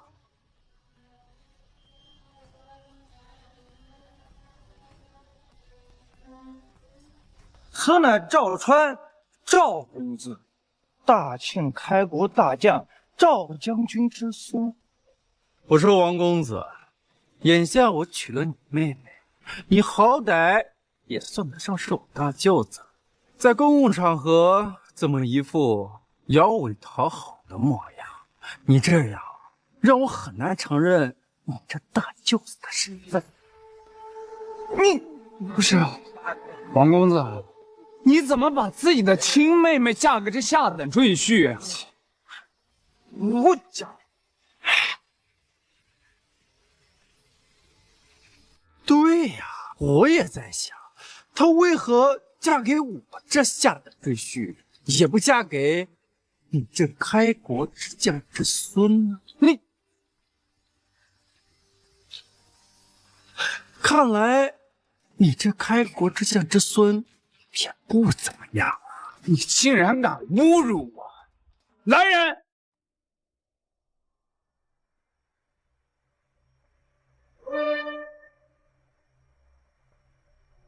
把这下等赘婿给我绑起来！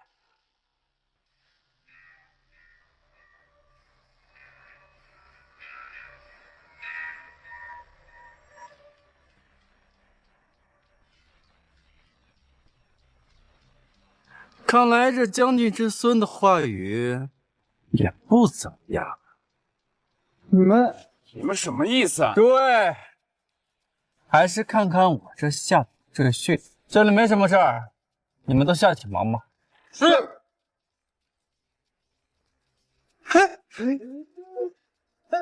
这是什么情况啊？这是什么情况？我想起来了，今日是谢家主持房屋工作，这些侍卫都是谢家的人，让你小子给装上！皇上驾到！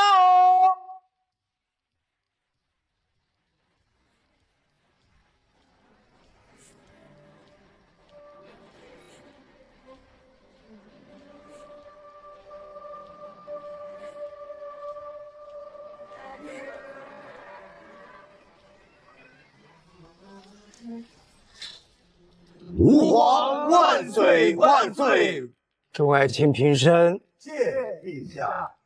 这中秋佳节，文人士子集合，才子佳人相聚，真是个好日子啊！姐姐，今日佳节之际，难免轻谈。你乃吏部尚书，看在场才子正兴，且出题吧。陛下，今日集会，天下才俊皆至，更有幸见得圣君，还是请圣君出题。既然如此，那朕便轻弹出题。此题也正是近日困扰朕心中之忧啊。北方鞑子信兵犯我大庆边界要塞，犯我大庆边寨要，鞑子此战勇猛无比，令我方陷入焦灼。鞑子又发来信函，要求我大庆割让云州城，以平息战乱，是北伐，还是割让云州城？诸位爱卿，便以此事为题，展开清谈吧。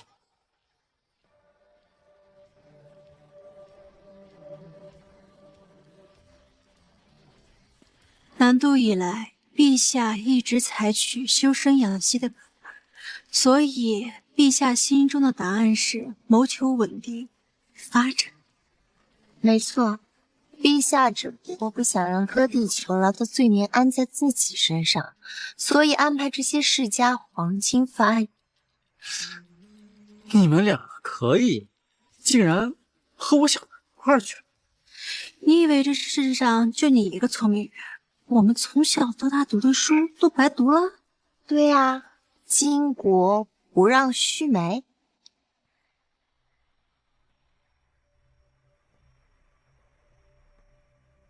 陛下，臣以为此刻北伐不合时宜，原因有2点：其一，历史教训，足底不顾朝廷反对，举家族之兵多次北伐，成效甚微，反而劳民伤财，令我大庆损失惨重。其二，云州城只是今人割据而来，向来不服我大庆，虽投降于我大庆，却未必归心啊！为了区一个云州城，就要仓促开启北伐，实在是不符合我大庆休养发展之政策。你年纪轻轻，却老成持重，想法周到，对北方军事也了如指掌，不错。还是陛下治国有方，我等安居乐业，方能为朝廷培养出栋梁之才呀！王爱卿有心了。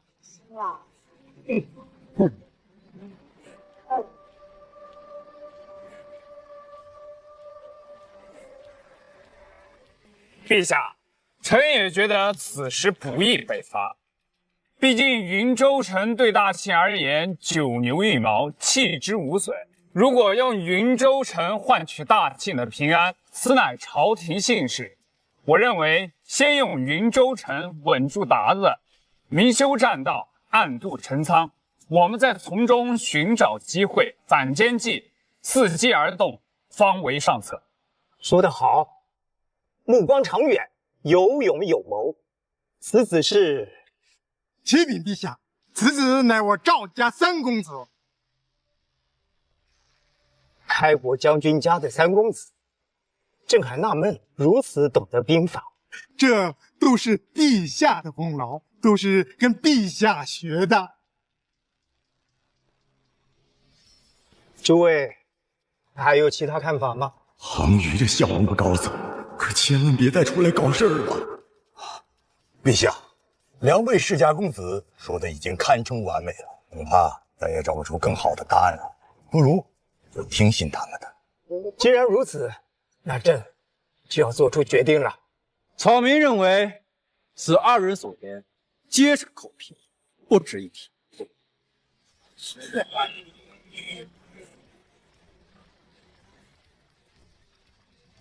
是谁在发言？禀告陛下。是草民在发言。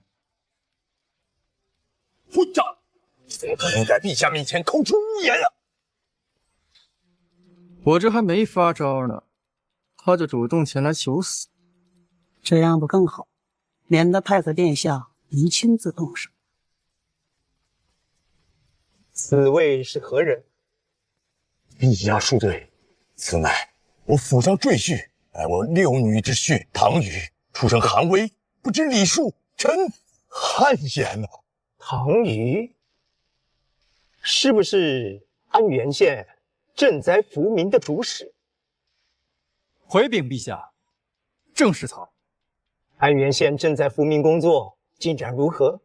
我就知道司马懿那个狗贼不会这么好。陛下，太子这么重要的事情都没告诉你吗？对不起，父皇。儿臣一直操持国事，太忙，给忘了。那南原县情况呢？很好，灾民们都安抚得不错。只是安抚，灾民们可有粮食吃啊？有，草民弄了10万担粮食，他们吃都吃不完，估计都快堆成山了。真有此事？确有此事。好啊，太子殿下说你才高八斗，足智多谋，朕起初还有些怀疑，今日一给朕可都诠释出来了。能为陛下分忧，是草民的荣幸。北伐之事已不失为好的建议吗？朕倒想听听看。可以呀。刚才死二人的发言，实在是令人心疼。如鲠在喉，草民不。唐钰，你出身寒微，读书不多，在陛下面前可要谨言慎行，切不可口出污言秽语，否则饶不了你。陛下，乃至今日到场的各位，请倾听一下，像我一样千万草民的心声。大晋开国100年来，只有开疆扩土，牧者天神，何曾有过割地求和、丧权辱国？云州之力一开，定将祸水东移，尔等变成了卖国之贼，那皇上变成了乱世之君。大胆！放肆！你竟敢顶撞圣位，圣上主当议和，你却挑唆北伐。大庆歌舞升平，国泰民安，你却挑起战争。好一个歌舞升平，国泰民安！你们可曾看过底层百姓过着什么样的生活？打子、倭寇对我大晋边境百姓肆意烧杀抢掠，你们为了过上安稳的生活，却自割地求和。今日丢云州，明日丢建州，如今我大晋本身就风雨飘摇，还有多少土地让你们丢？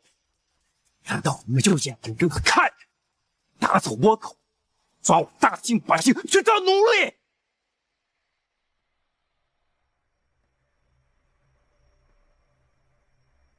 陛下，你可切记，古人云：“流水的王朝，铁打的世家。”这司马王朝哪怕溃败，改朝换代，他们依旧是世家。你得打，让大庆子民看到希望，让他们知道这是一个有着血气方刚的朝代。可是，如今国库空虚，哪来的军饷打仗啊？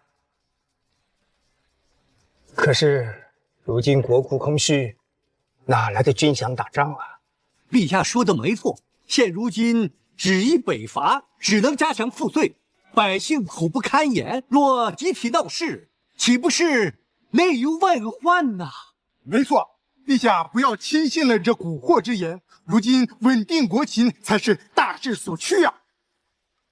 我何时说过要加强赋税，征收百姓的钱？打仗不要老百姓出钱，这让谁出钱？当然是你们这些世家出钱。你看看，一个个妇女人物，口口声声说要效忠陛下，呕心沥血要为朝廷培养栋梁之才。如今达子南下，正是你们表现之机，却为何当即缩头乌龟？陛下，你可不要提他胡言呐！我们虽然是俸禄，但是我们每月都侍中福民，钱都用在平民百姓身上了。对，我们虽然取之于民，但也用之于民，何来的富得流油？那这么说，你们都是名正言顺的忠臣，那这太好。那既然是忠臣，皇上何不抄家看看真实水分？若众爱卿果真是名正廉洁的话，那朕岂不是刚好为你们作了证？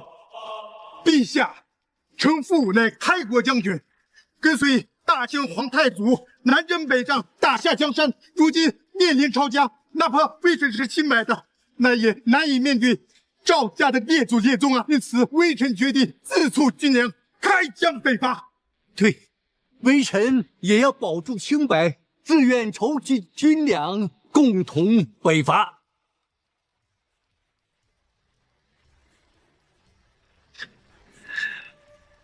你们二位果然是我大庆的忠臣。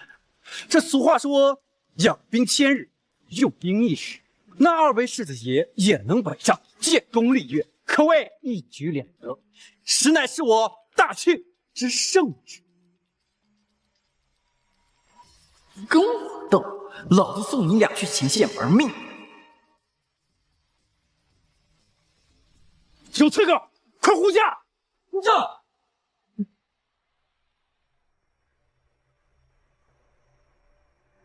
是啊。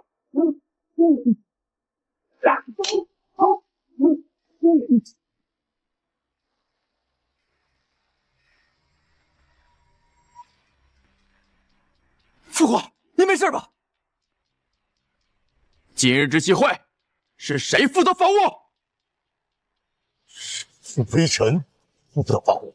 好你个谢征，你让父皇在大庭广众之下被刺客刺杀，而你负责防务，明显与那刺客暗中勾结，许刺杀父皇，弑君之罪，应诛九族。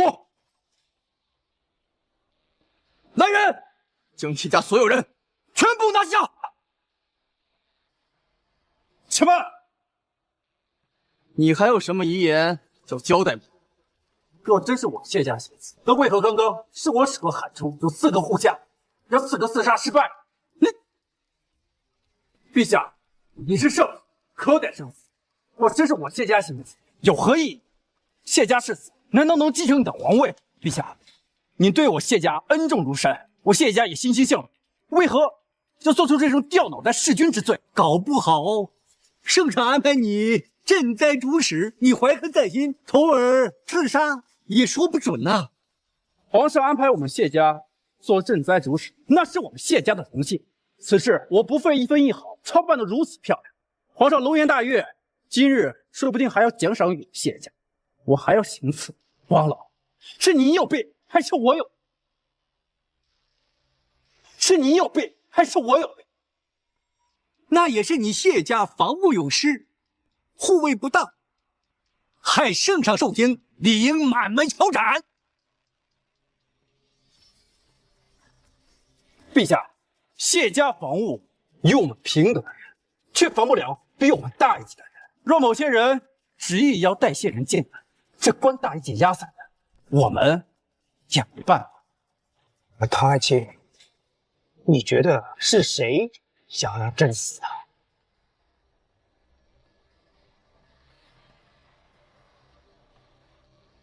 你看着我干什么？你该不会说是我老臣要弑君吧？你看我什么意思啊？难道你是说我要弑父篡位？我本就是大清太子，这皇位早晚都是我的，你当我傻呀？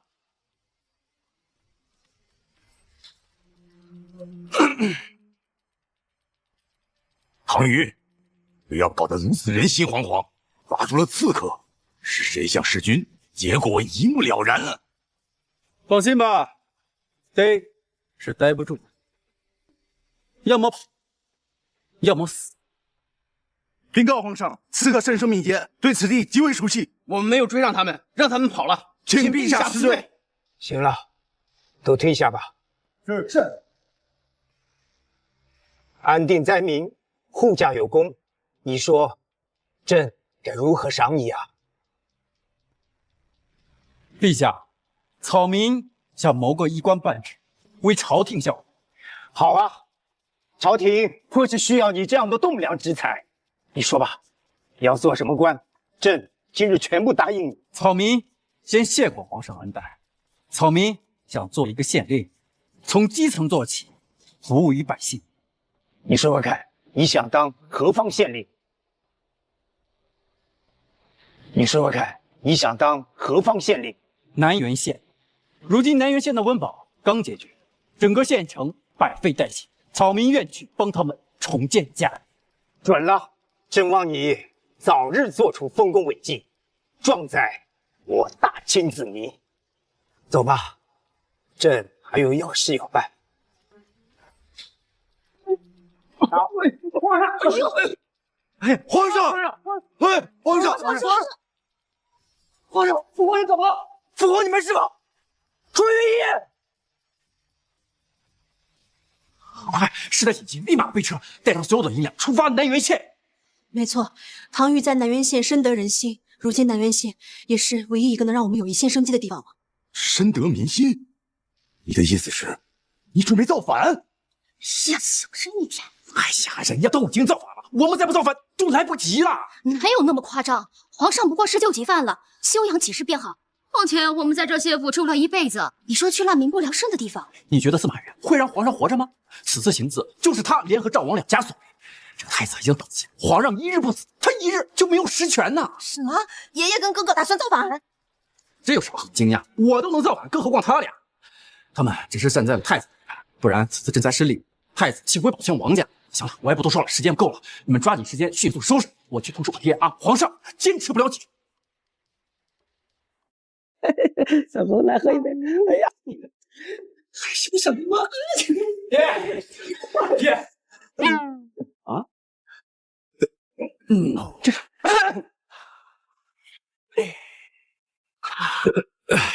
你这个兔崽子，你进来怎么不让敲门呢？要死啊！我有一件无比重要的事情要通知你。谢姑娘有了。哎呦，我唐家终于有后了！我唐家终于有后了！不是啊，我要造反了！造反？你要离婚？哎呀，我的儿子，你这么久你都熬过来了，那你离什么婚呢？再说了，那个谢家这个彩礼我都已经花差不多了，你让我怎么退人家呀？我说的是，我要起兵造反。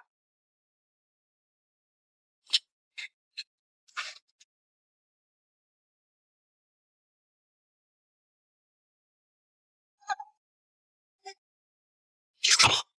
起兵造反？你要改头换代当皇上？对，司马元杀父篡位，到时候整个谢家，包括你我在内，都逃不了。当然，如果你现在与我脱离父子关系，赶紧逃，还有机会。我唐家世世代代坑蒙拐骗、苟且偷生，无论你走到哪儿，别人都会说你有一个开赌场吸人血的爹。我万万没有想到，我儿今日竟然有了帝王之业。老爹支持你，你要是成了，那我就是太上皇了。那若是败了，要是败了，爹陪你去赴死。好，但这起兵造反需要钱。这谢家虽然有，但不多。你这些年攒一些钱还不够，我想以你坑蒙拐骗的这些经验再去捞一些钱出来，算是对我的投资。这健康厂里放高利贷倒是不少，我可以去借。当然，然而还有一个更大的，健康厂里有2个钱庄，我是常来常往，地形非常熟悉。这么多年，你爹我手底下还养了10几个鞠躬尽瘁的打手。你要去抢钱庄啊？不行，那可是重罪啊！我的罪再重，有你起兵造反重吗？再说了，我儿子马上就要改朝换代了，我抢的是前朝的钱庄，又不触犯后朝的法律。那行，我给你切记一定要小心，搞到钱之后，第一时间快马加鞭赶到南垣县，那可是咱们唐家龙溪发源之地。沉寂安稳了这么多年，好久没有心潮澎湃、热血沸腾了。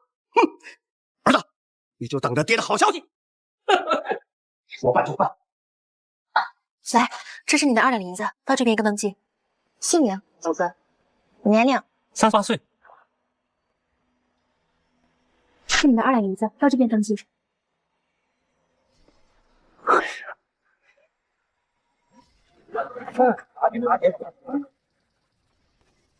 不会指望这帮老弱病残的灾民帮你推翻大清的司马王朝吧？这赵家统兵可是20万，王家统兵也有10万，这南垣县的百姓加起来也不过就几万人，这几万人的老百姓对抗几10万的朝廷军，无疑是螳臂挡车呀！岳父大人，你难道没有听说过星星之火可以燎原？如果天下人都跟岳父一样无知惧怕你，那历史上根本不会存在改朝换代之事。芷若，唐公子怎么了？立马四处张贴告示，南垣县有饭吃，凡是落户南垣县发2两白银，分发土地，不用再给世家地主当佃户，并且医疗免费，教育免费。我带的那些银子可不是让这样胡作非为糟蹋了呀！那你现在就可以走了，等着司马元诛你9年，然后把你所有的罪全部承担过。不好意思，司马元说不定不会杀你，他喜欢秋桐。你见过哪个人会杀自己心爱之人的父亲呢？那是以前，他不好意思讲出有妇之夫。有皇上在，眼下皇帝病重归天，他乃天子，无所顾忌。他杀了秋桐一样爱着他。不信，你可以试试。不信的话，你可以试。哎呀，行了，都到什么时候了，你们还要尽力拌嘴？就听唐爷说的吧。还是岳母大人理解，就放心吧。这种烧钱拉新的活动，放肆任何人都能。烧钱拉新什么意思啊？说直白一点，就是钱拉人，把人聚集之后，就像半面相。来，这是你的2两银子，到这边登记。登记这么详细呢？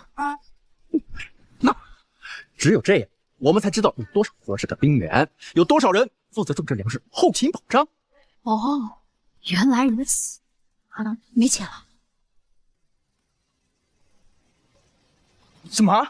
没有银子了？我们可是从好远的地方慕名而来，你这不是忽悠人吗？对，我还以为这里是世外桃源，没想到居然是一群骗子！我们不干了！我们不干了！不干了！不干了！不干了！我就说这办法不行吗？现在钱也散进去了，我们以后的日子没法过还不说，这还花钱引民愤。我还随身带了一些珠宝首饰，你要不全给大伙？你那点3岁银两能掀起多少浪花？我刚才说这家伙，你居然还呛着呢！这家伙一看就不是能招兵买马干大事的料。谁在骂我儿不是这块料啊？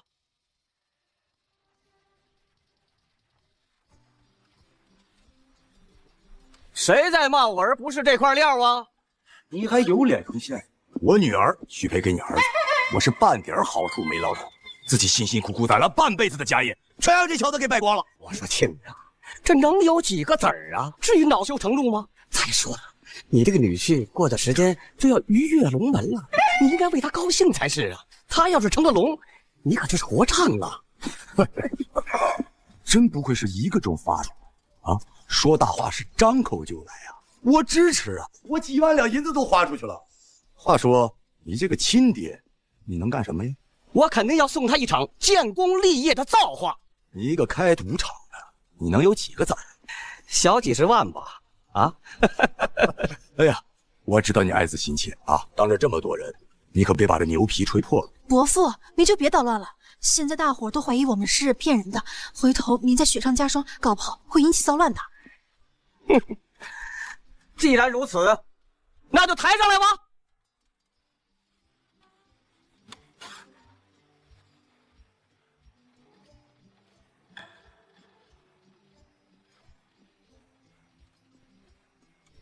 打开。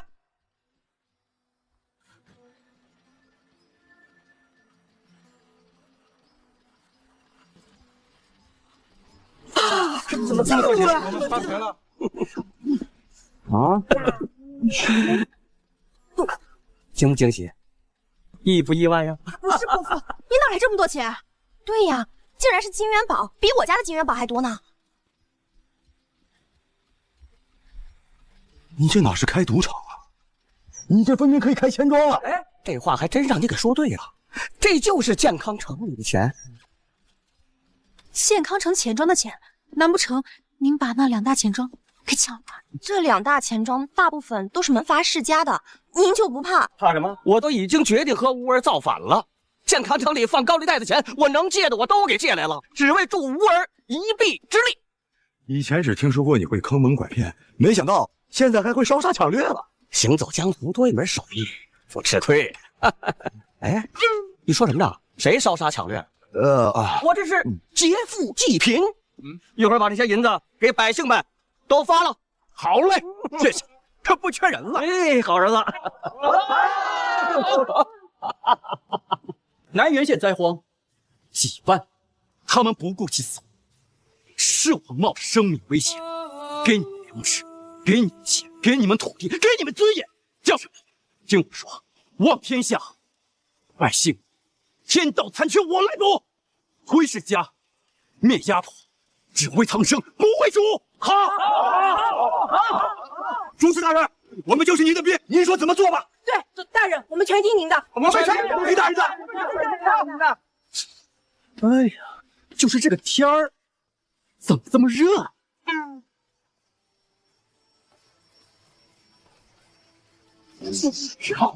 皇仆下世！哎呀妈，赶紧跪下呀！哎呦，皇上万岁！万岁！万岁！吾皇万岁！万岁！万岁！万岁！万岁呀！很好，既然你们愿意跟随，那自今日起，南原县改为南朝，你们不再是受人压迫的奴隶，而是新时代南朝真正的主人。让我们共同推翻压迫，迎接盛世南朝！皇上万岁！皇上万岁！皇上万岁！皇上万岁！哎，看见没有？我就说我儿有帝王之相，你看今日他还真成了。我早就说过，这小子说话具有煽动力，没想到真把自己煽成皇上了。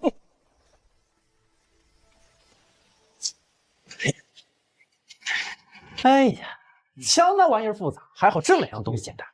不过这两样东西应该完全够用。哟，皇上还没睡呢。皇上，哟，皇上还没睡呢。皇上，这么突然叫我，我怎么还有点不习惯呢？你还是叫我名字吧。那可不行，这要是被下面人听到了，会影响皇威的。你既然敢黄袍加身称帝，可就没有任何退路。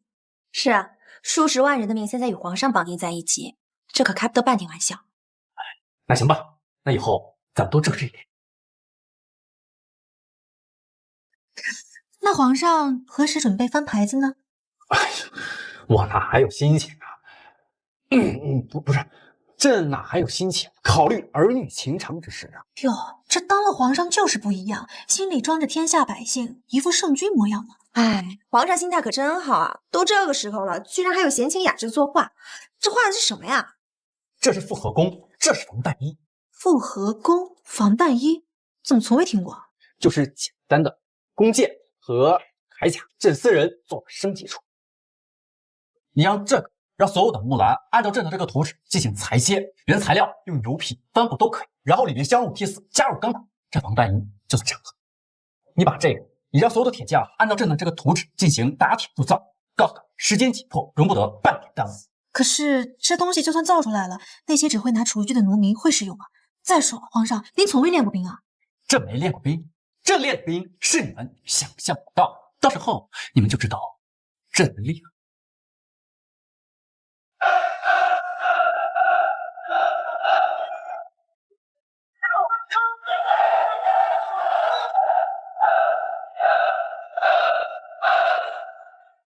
唐宇还会练兵呢，我是真没想到啊！这家伙就是在纸上谈兵。你要说这小子脑瓜子机灵，说话具有煽动力，这点我信。但是他从小到大连军营都没去过，谈何的练兵啊？拜托，你们女婿现在已经是黄袍加身了，10万子民跟随他，以后生活都注意点，听见没？你要是不说，我都忘了。这小子现在是皇上了。训练多流汗，战场少流血，干嘛溜得利索点？谁要是敢掉链，就让他负重5公里越野跑。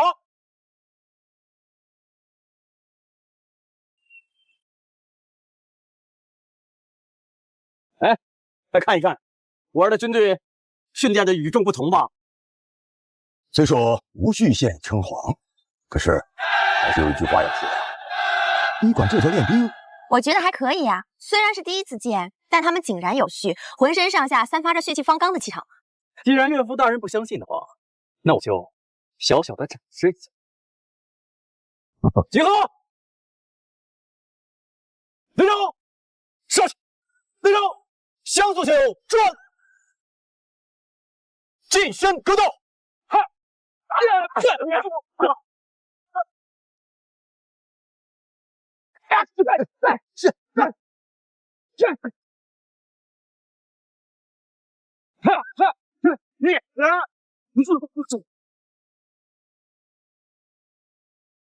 如此不要命的拼杀劲儿，我倒是从未见。那当然，只有他们拼命，才能博取一个好的未来。这就是朕服从一切命令，指哪打哪。岳父大人，你还满意？仿佛看到了一丝曙光。禀告皇上，我们押送物资的车遭遇黑云寨抢劫，也有多人受伤。黑云寨？启禀皇上，黑云寨常年盘踞在南苑县山脉，打劫过往商贩，起初是不骚扰南苑县灾民的，现在应该是看我们负了。陛下，我愿带人上山剿匪。且慢，这黑云寨有多少人？大概有4、5千人，可我们有10万人呐，灭他黑云寨不绰绰有余吗？不行，你们训练时间不够，你先别急，立功心切，容易吃大亏。朕决定招安这4、5千土匪是无比有经验的战斗。皇上是怎能断定黑云寨会被我等招安呢？我相信那4、5千土匪都是有志之士，是报国无母，谁愿意生下来都做草寇。太上皇听令，朕派你去说服土匪，加入南朝。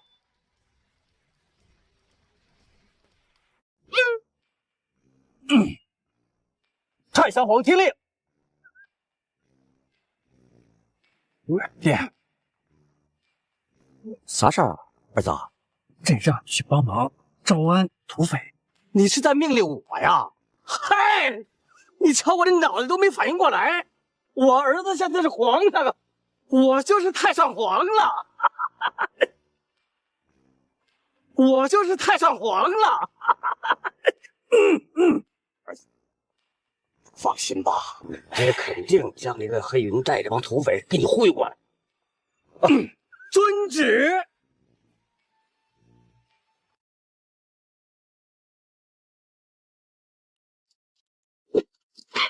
别打扰他，他正在专心看图纸呢。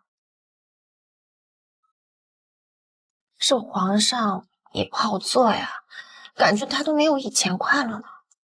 是啊，数十万人的命与他捆绑在一起，他还想着拯救千万黎民百姓的生活，的确压力很大。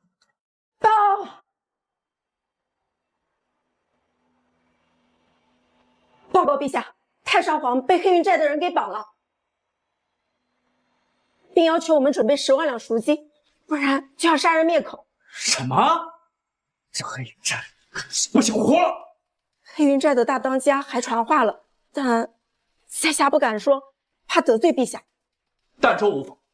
唐宇当年被老子追杀坠马，差点摔死。如今老子当土匪，他竟然敢造反当皇帝！回去告诉他，要么给钱，要么就带着他那帮乌合之众来打老子。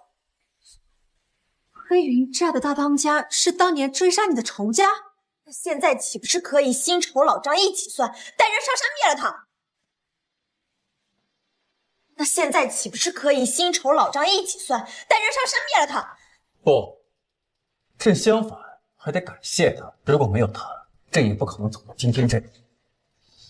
做皇上的任重而长远，不可意气用事。朕眼下最大的敌人是朝廷，这黑云寨是把双刃剑，朕看怎么利用它。后来，你先下去吧。是。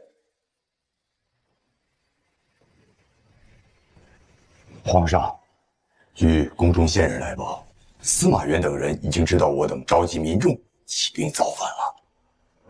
送来800粒加急信件，信件的内容大致是：招安你，劝你回朝，封你为王，过去之事既往不咎。这不摆明了就是鸿门宴吗？他真当我们傻？或许他们想不费一兵一卒将我们拿下，如果我们违抗圣旨，他们便师出于民，合理攻打。这有一个两全其美的方法，让咱们的人去假扮黑云寨人，去劫800里加急信件。这历史上从来就没有敢劫800里加急信件的人，这可是诛杀9族、方圆10里不遗留活口的大罪啊！这黑云寨不承认咱，也不惧怕咱，但是他怕大清朝啊。如果咱们的人假扮土匪劫了信件，那这黑云寨是不是必死？那他会不会加入我们寻找希望？那我们是不是就有机会拖延时间？这方圆10里的人会不会与我一条心？还得是你啊，皇上！这是一箭3雕，既收拢了黑云寨，又拖延了朝廷，让我们大伙破釜沉舟。我立刻就去办。不，此事事关重大，朕亲自去。爹，哎，偷，瞧，来活了！嘿嘿嘿嘿。哎，我去同事让人家打。你是不是活？你是不是活啊？咋了？这玩意儿就算是老大来了，他都得浑身打。你要是真结了，哪怕你是走失30年的孤儿，朝廷也能找到你的亲生父母。这还真是啊！爹。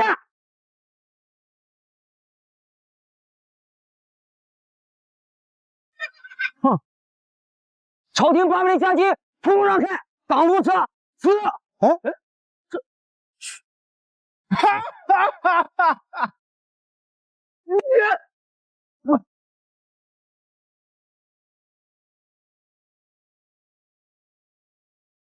给老子打！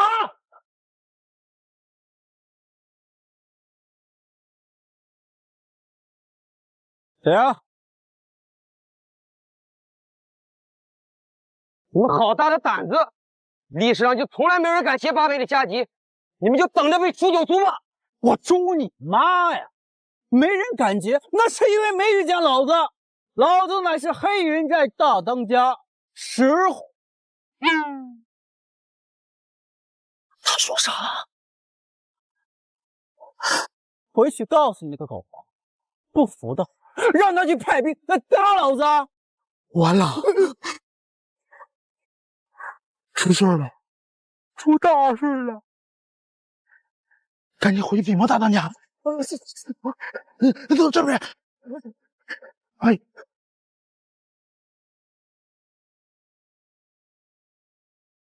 万不可！那个是朝廷密信。什么狗屁意见？老子看上那就是我的。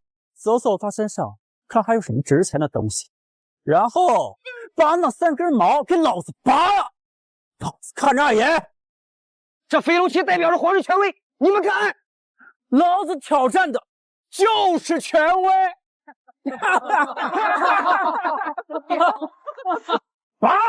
拔了之后，把马还给。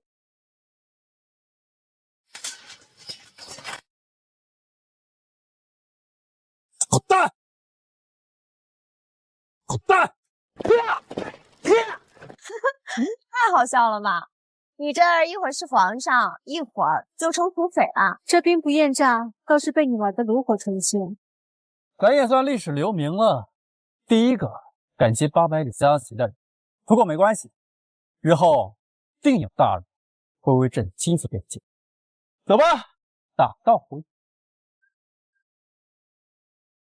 你们有所不知，唐玉这个王八蛋当初被我追杀，吓得他是抱头鼠窜，哭爹喊娘。后来趁我不注意，上马逃跑，也是追到了这健康城。我看他飞身坠马，以为他死了，没想到这小子命真硬，没死。英雄不论过往，我儿子现在有出息了，他当皇上了，他不计前嫌。给你一条升官发财之道，我劝你还是早点加入吧。加入进去被砍头，老子现在当土匪，大口喝酒，大口吃肉，不好吗？这山高皇帝远。再说了，你儿子组建的乌合之众有什么用？老子带着这帮弟兄都能狼入羊群，杀他个片甲不留。就这还想造反呢？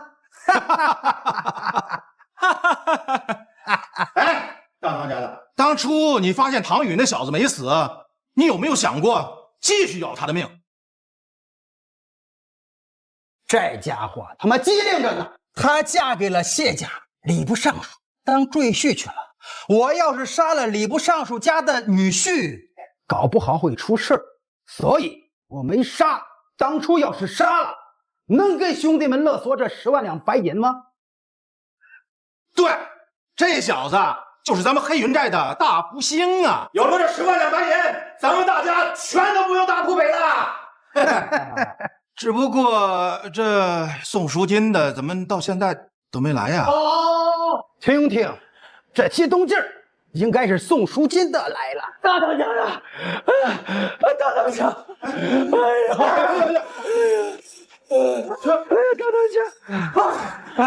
这个兔崽子不会真的把10万两白银给这帮土匪送来了吧？不必过于激动，喘口气儿，慢慢说。有人进了朝廷800里加急的密件，还把那个传信兵打了一顿。这谁他娘的吃了雄心豹子胆了，敢做这事儿？关键那人还打着你的密接的，说自己是黑云寨石虎。对，让传信兵回去告诉那狗皇帝，不服派兵来打。他真这么说？千真万确，要不然我们哥俩也不能这么着急忙慌的赶过来呀。师傅，我劝你还是带着兄弟们赶紧吃顿好的，准备遗言吧。说不定朝廷的兵现在已经是赶来的路上了。啊！一定是唐钰这个混蛋！行了，给老子玩借刀杀人！大当家，大当家，我看咱干脆跟朝廷解释一下就行了，说那活不是咱干，不就完了吗？我又解释什么啊？咱们他妈是土匪，解释什么啊？自己跑街头死吗？哎呀，那咱们怎么办啊？唐钰呀，唐钰，这一日不见，如隔三秋啊！去，给老爷子松绑！是啊，你爷石虎，你早就应该这么做了，你非得让我儿子把你逼上绝路啊，你才肯善罢甘休。我去可以，但是之前答应我的条件，可一个都不能少。放心好了，你就等着登堂入室，4事3公吧。儿子，爹回来了。儿子，你看，还真有你的，无非一兵一卒就把石虎纳入麾下了。但如果这些人不好管理怎么办？那两军交战，就把他们放到前线当炮灰。臣叩见皇上，叩见皇上。起来吧，谢皇上，皇上，谢皇上。石爱卿，你是不是特别好奇，我这头也能做好兵？臣确实好奇。那朕便告诉你，朕那日坠马，摔醒脑子，觉得大丈夫行于乱世，应当有冲天之志，心系黎民苍生，救世人于水火之中。石虎愧也。为师请勿不往，这便封你为开国大将军，希望你能够建功立业，为天下百姓所无忌。臣领旨。吾皇万岁万岁万万岁！众爱卿平身，谢万岁！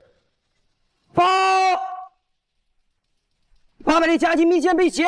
什么？800里加急密件都有人敢劫？是谁？是黑云寨石虎，并强渡密件与飞龙旗，还让陛下带兵去打他。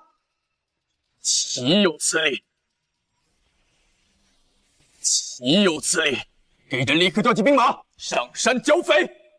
陛下冷静，我觉得此事另有蹊跷。纵观历史，还未曾有土匪敢劫800里加急密件，我觉得此事另有其人。对，老臣如果没有猜错的话，应该就是那唐钰。这是那家伙的缓兵之计，让陛下您去剿匪，自己暗暗发育。陛下，臣也觉得肯定是唐钰那家伙，那家伙鬼点子最多，不要给他喘息之机，恳请陛下派兵镇压。陛下，末将愿亲自率20万大军，将唐钰那群乌合之众杀得片甲不留。好，最好将那家伙给朕活捉回来，朕要好好审问他。遵旨。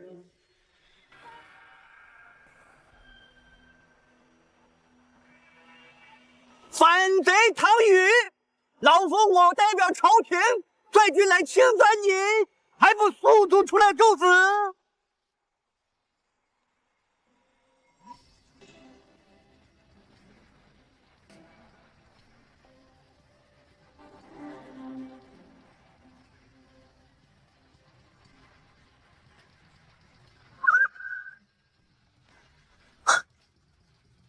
来者可是王贺？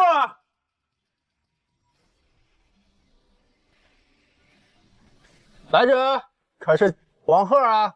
大胆！此刀临头，竟还一派胡言！这健康城上下，谁人不知道王老的喜好？有什么不可成？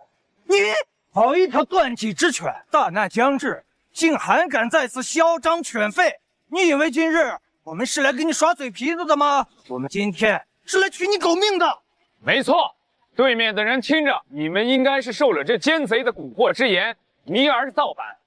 而大庆圣上开恩，凡现在投降、迷途知返者，圣上既往不咎。都这个时候了，还在忽悠黎民百姓，他们回来能干什么？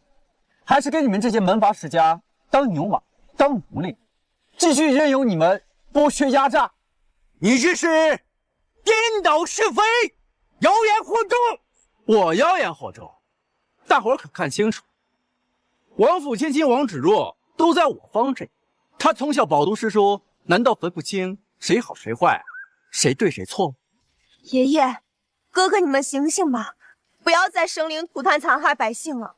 他们也都是人，他们也有享受美好生活的权利啊！逆女，住嘴！你通敌叛国，现在回头还来得及。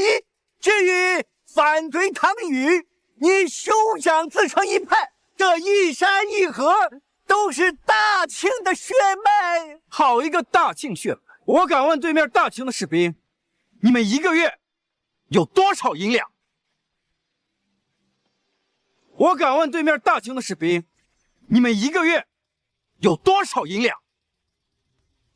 如果我没有猜错的话，一个月只有5两，有时候发，有时候还推迟，家里温饱都很难保障。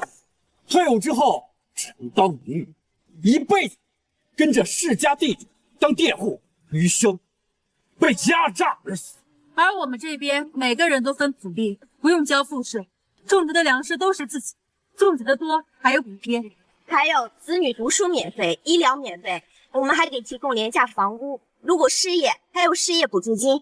在这里没有等级权贵之分，我们都是人人平等的，做自己的主人。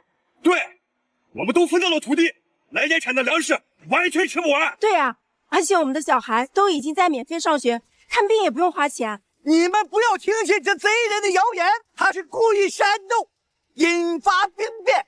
你们看，他们的兵连铠甲都换不起，哪来的钱给你们吃穿住行啊？这个老狐狸，明明马上就要成功了，结果一下子被这老狐狸给搅和。今日若是想投机取巧取胜，是完全不可能的。对，只有看这特殊训练出来的兵，能不能创造奇迹了。笑，竟然侮辱我们连铠甲都花不起！我们身上穿的不是铠甲吗？这穿个破马甲就敢说是铠甲？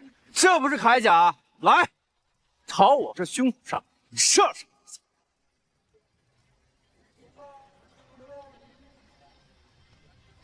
那本将军成全你。等一下，圣上说要活捉。放心，我射他腰上不亮。来，尽管射！来，尽管射！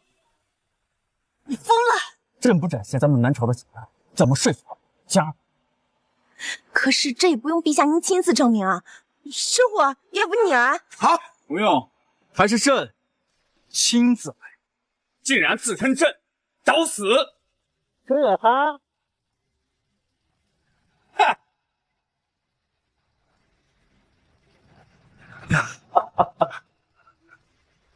这莫非是金缕玉衣，竟坚不可摧？王老，你是有眼疾吗？金缕玉衣可是由黄金打造，这是朕发明的防弹，同时朕还发明了复合弓。复合弓，我看他手里拿的是小孩玩的玩具弓吧，哪有半点威力呀？你若不信的话，可以找个人斗胆一试。我来。他穿的可是银钢打造的银钢盔甲，连威力最大的弓箭都只能上7分，根本实穿不了。这不是假，我这个复合弓什么都能成，他的银钢铠甲无坚不摧，到底谁更胜一筹？有，在展示给大家看看。对，故弄玄虚，夸大其词。来，尽管射！哎，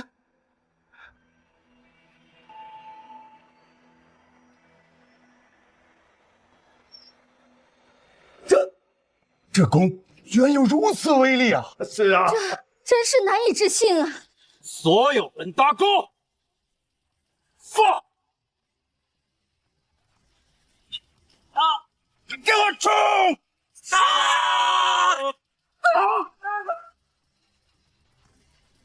这让他造反成功了。这天果真是要变了呀！我儿是真正的皇上，我儿是真正的皇上啊！能不能不要杀我爷爷和哥哥？放心，毕竟没有他俩，朕也不可能走上今天这里。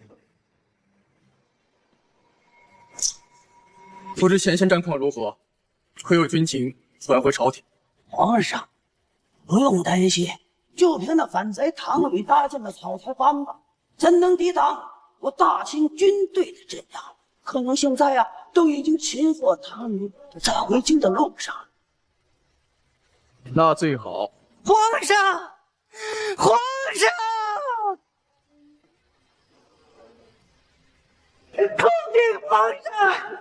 王爱卿竟回来的如此之快，赵将军呢？赵将军负伤了。是严重吗？只是腰部中了2箭。你抖什么呀？回陛下，没什么。那反贼唐宇何在？何有活状？司马员，好久不见，好久不见。哼！你好大的胆子！见到皇上，你为何不跪啊？以前他是太子，你见着不跪；如今在这大殿之上，见到皇上，你还敢？你这条走狗还真是忠心耿耿，都这个时候还厚着脸子。哎，无妨。这将死之人，临死前嘴硬是正常。王爱卿，你做得好啊！连他身旁的2位女子，你一并给对待。谢秋桐啊，谢秋桐，违背寡人这么久，你最后不还是落在了我的手里？你错了，我没有落在你的手里，我是落在皇上手里。难道朕不是皇上吗？不，你不是，他才是皇上。他不过就是一个自封为帝的反贼，也配叫做皇上？他心系苍生，怎么就不配叫皇上？他一统天下，他怎么不配叫皇上？他是无儿，有帝王之道，他怎么不配叫皇上？将他们全部擒获！还不给他们绑绳子？拿这里当什么地方了？来人，把他们几个都给我五花大绑！陛下，需要将2人绑起来吗？绑吗？哎，你们干什么？哎，你们这是干什么？我是让你绑他们！疯子！朕乃大清天子，这是要做什么？王后、王少，陛下，请讲，告诉我发生了什么？南原县一战，我军大败，南朝士兵势如破竹，我方溃不成军，许多士兵开始兵变投入南朝。大清王爷，不可能，这绝不可能！我100年大清岂会亡在朕的手上？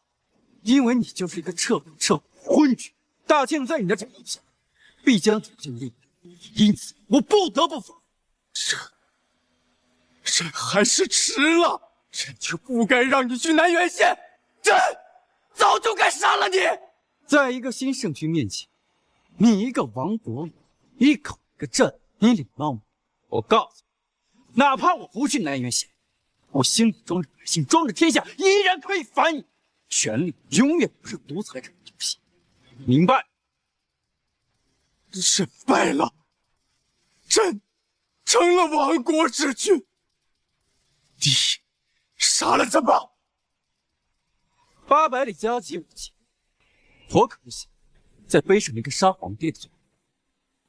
我会将你囚禁起来，慢慢混吃等死。至于你，谢少河，皇上饶命啊！我也是实在没有办法，我不听太子的命令，也是要被砍头的。我只想活着而已啊！那就将你交给谢家人自行处理，把他们还有王家爷孙俩全部带下来，听候发落。是。看到没？那才是真正的皇路。还不快去！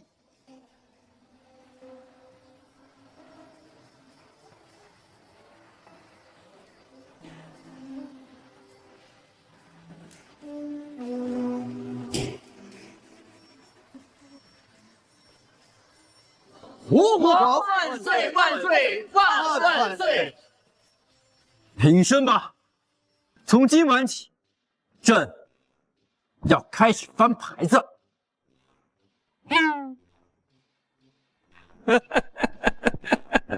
你们两个可以商量一下，看今晚翻谁的牌子。既然都不表明，那两个就一起来吧。回不来！啊！